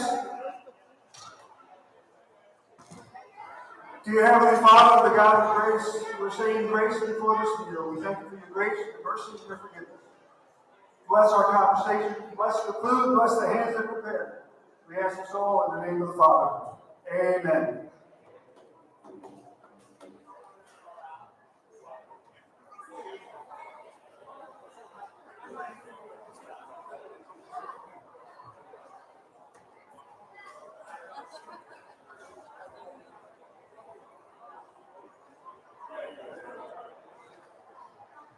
Okay, when you enter, you are given a colored wristband. Red is for elders, and that is the only people that should be getting dinner right now. After that is yellow for dance groups, then green wristbands. After green is blue, then pink, and I'm so sorry, but if you do not have a wristband, we're going to ask that you wait for the people with wristbands to get through the line.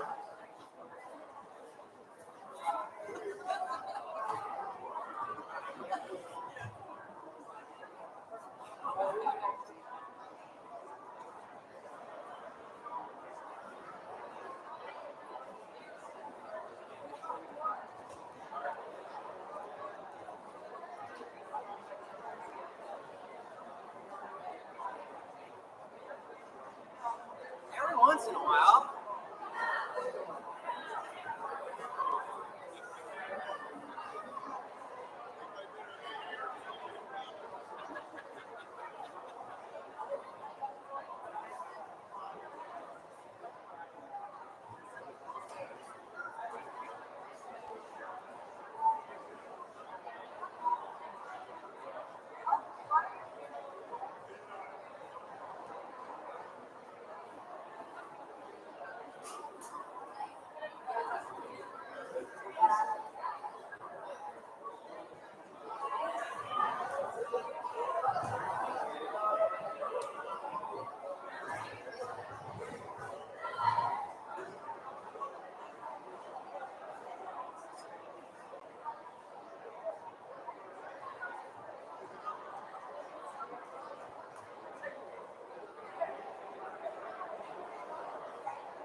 Watch this.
Can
I have everyone's attention?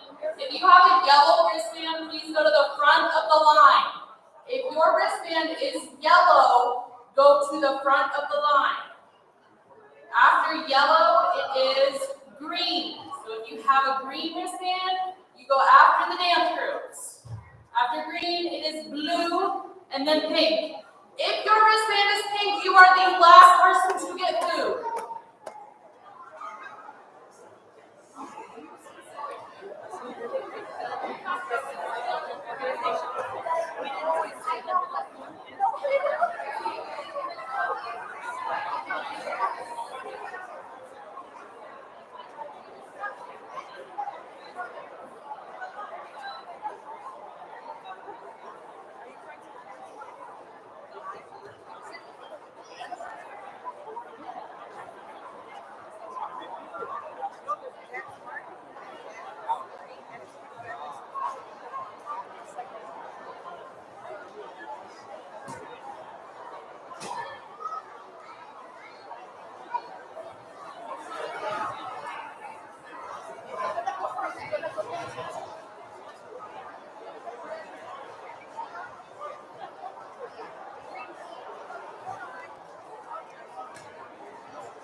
Hello? One more time. If you have a green wristband, you are to go to the front of the line. Dark green wristband goes to the front of the line. We are not yet ready for blue or pink.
If I could have the help of 3 stronger people than me, can I get you to grab one of those garbages and help me get them in the dumpster out there?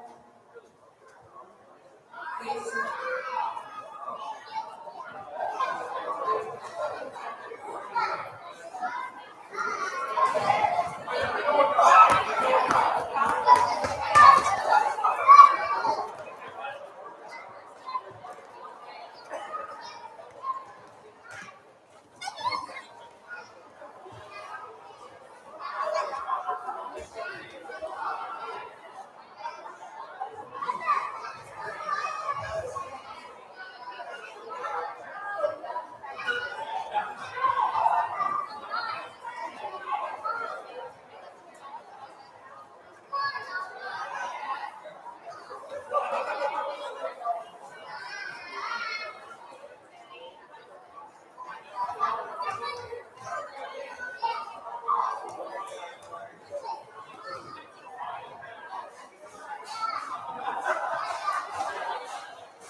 Yes, I have. Oh, it's okay, June.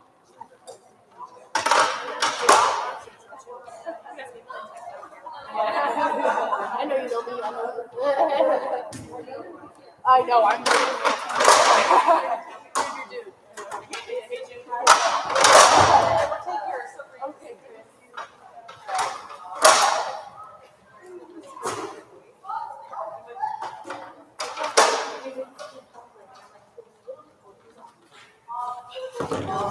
All I know is they didn't want us to roll these off the pad. They leave marks on the floor. Looks like somebody already did though. Oh, I see that.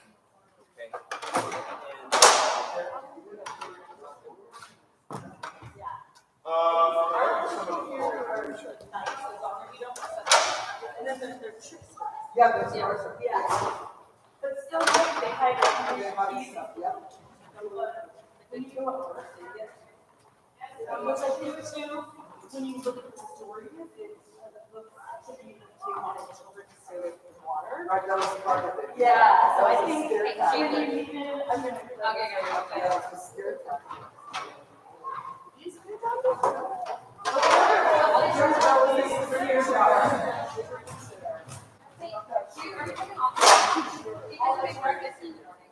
I have no idea, I'm just kind of following people around. Okay. I think probably not putting in the chairs up because there's some breakfast here.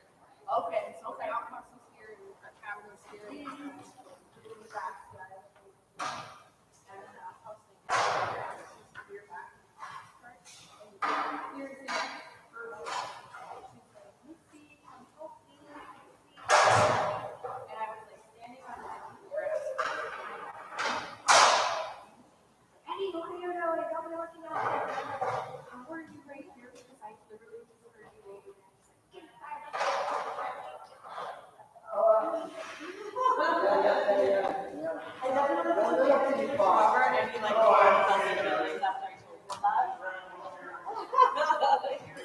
And this happened 20 years ago. Oh man, they're really fun. Every whole well, I forgot the last time.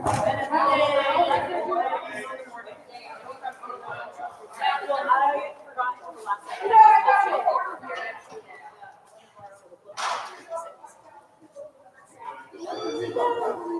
Do you rise in a little bit? Oh, okay. I walked and tell that too. Yeah. Yeah. Oh, I believe it, yeah. I believe in all that stuff.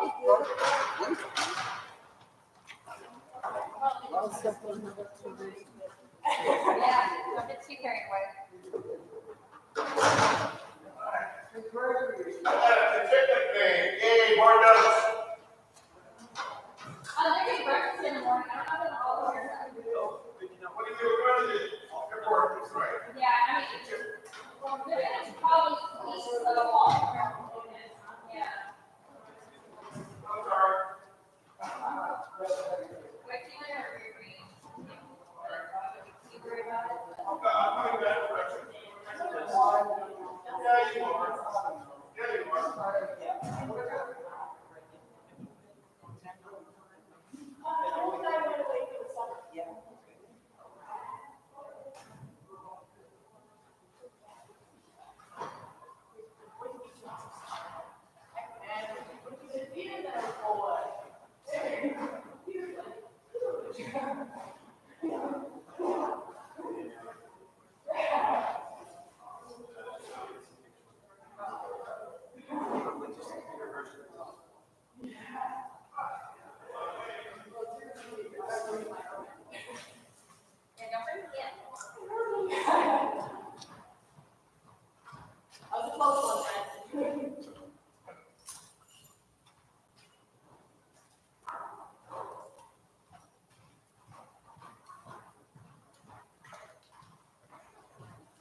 my God.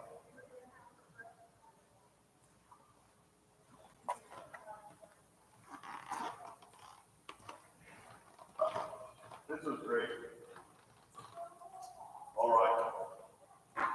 No students, please.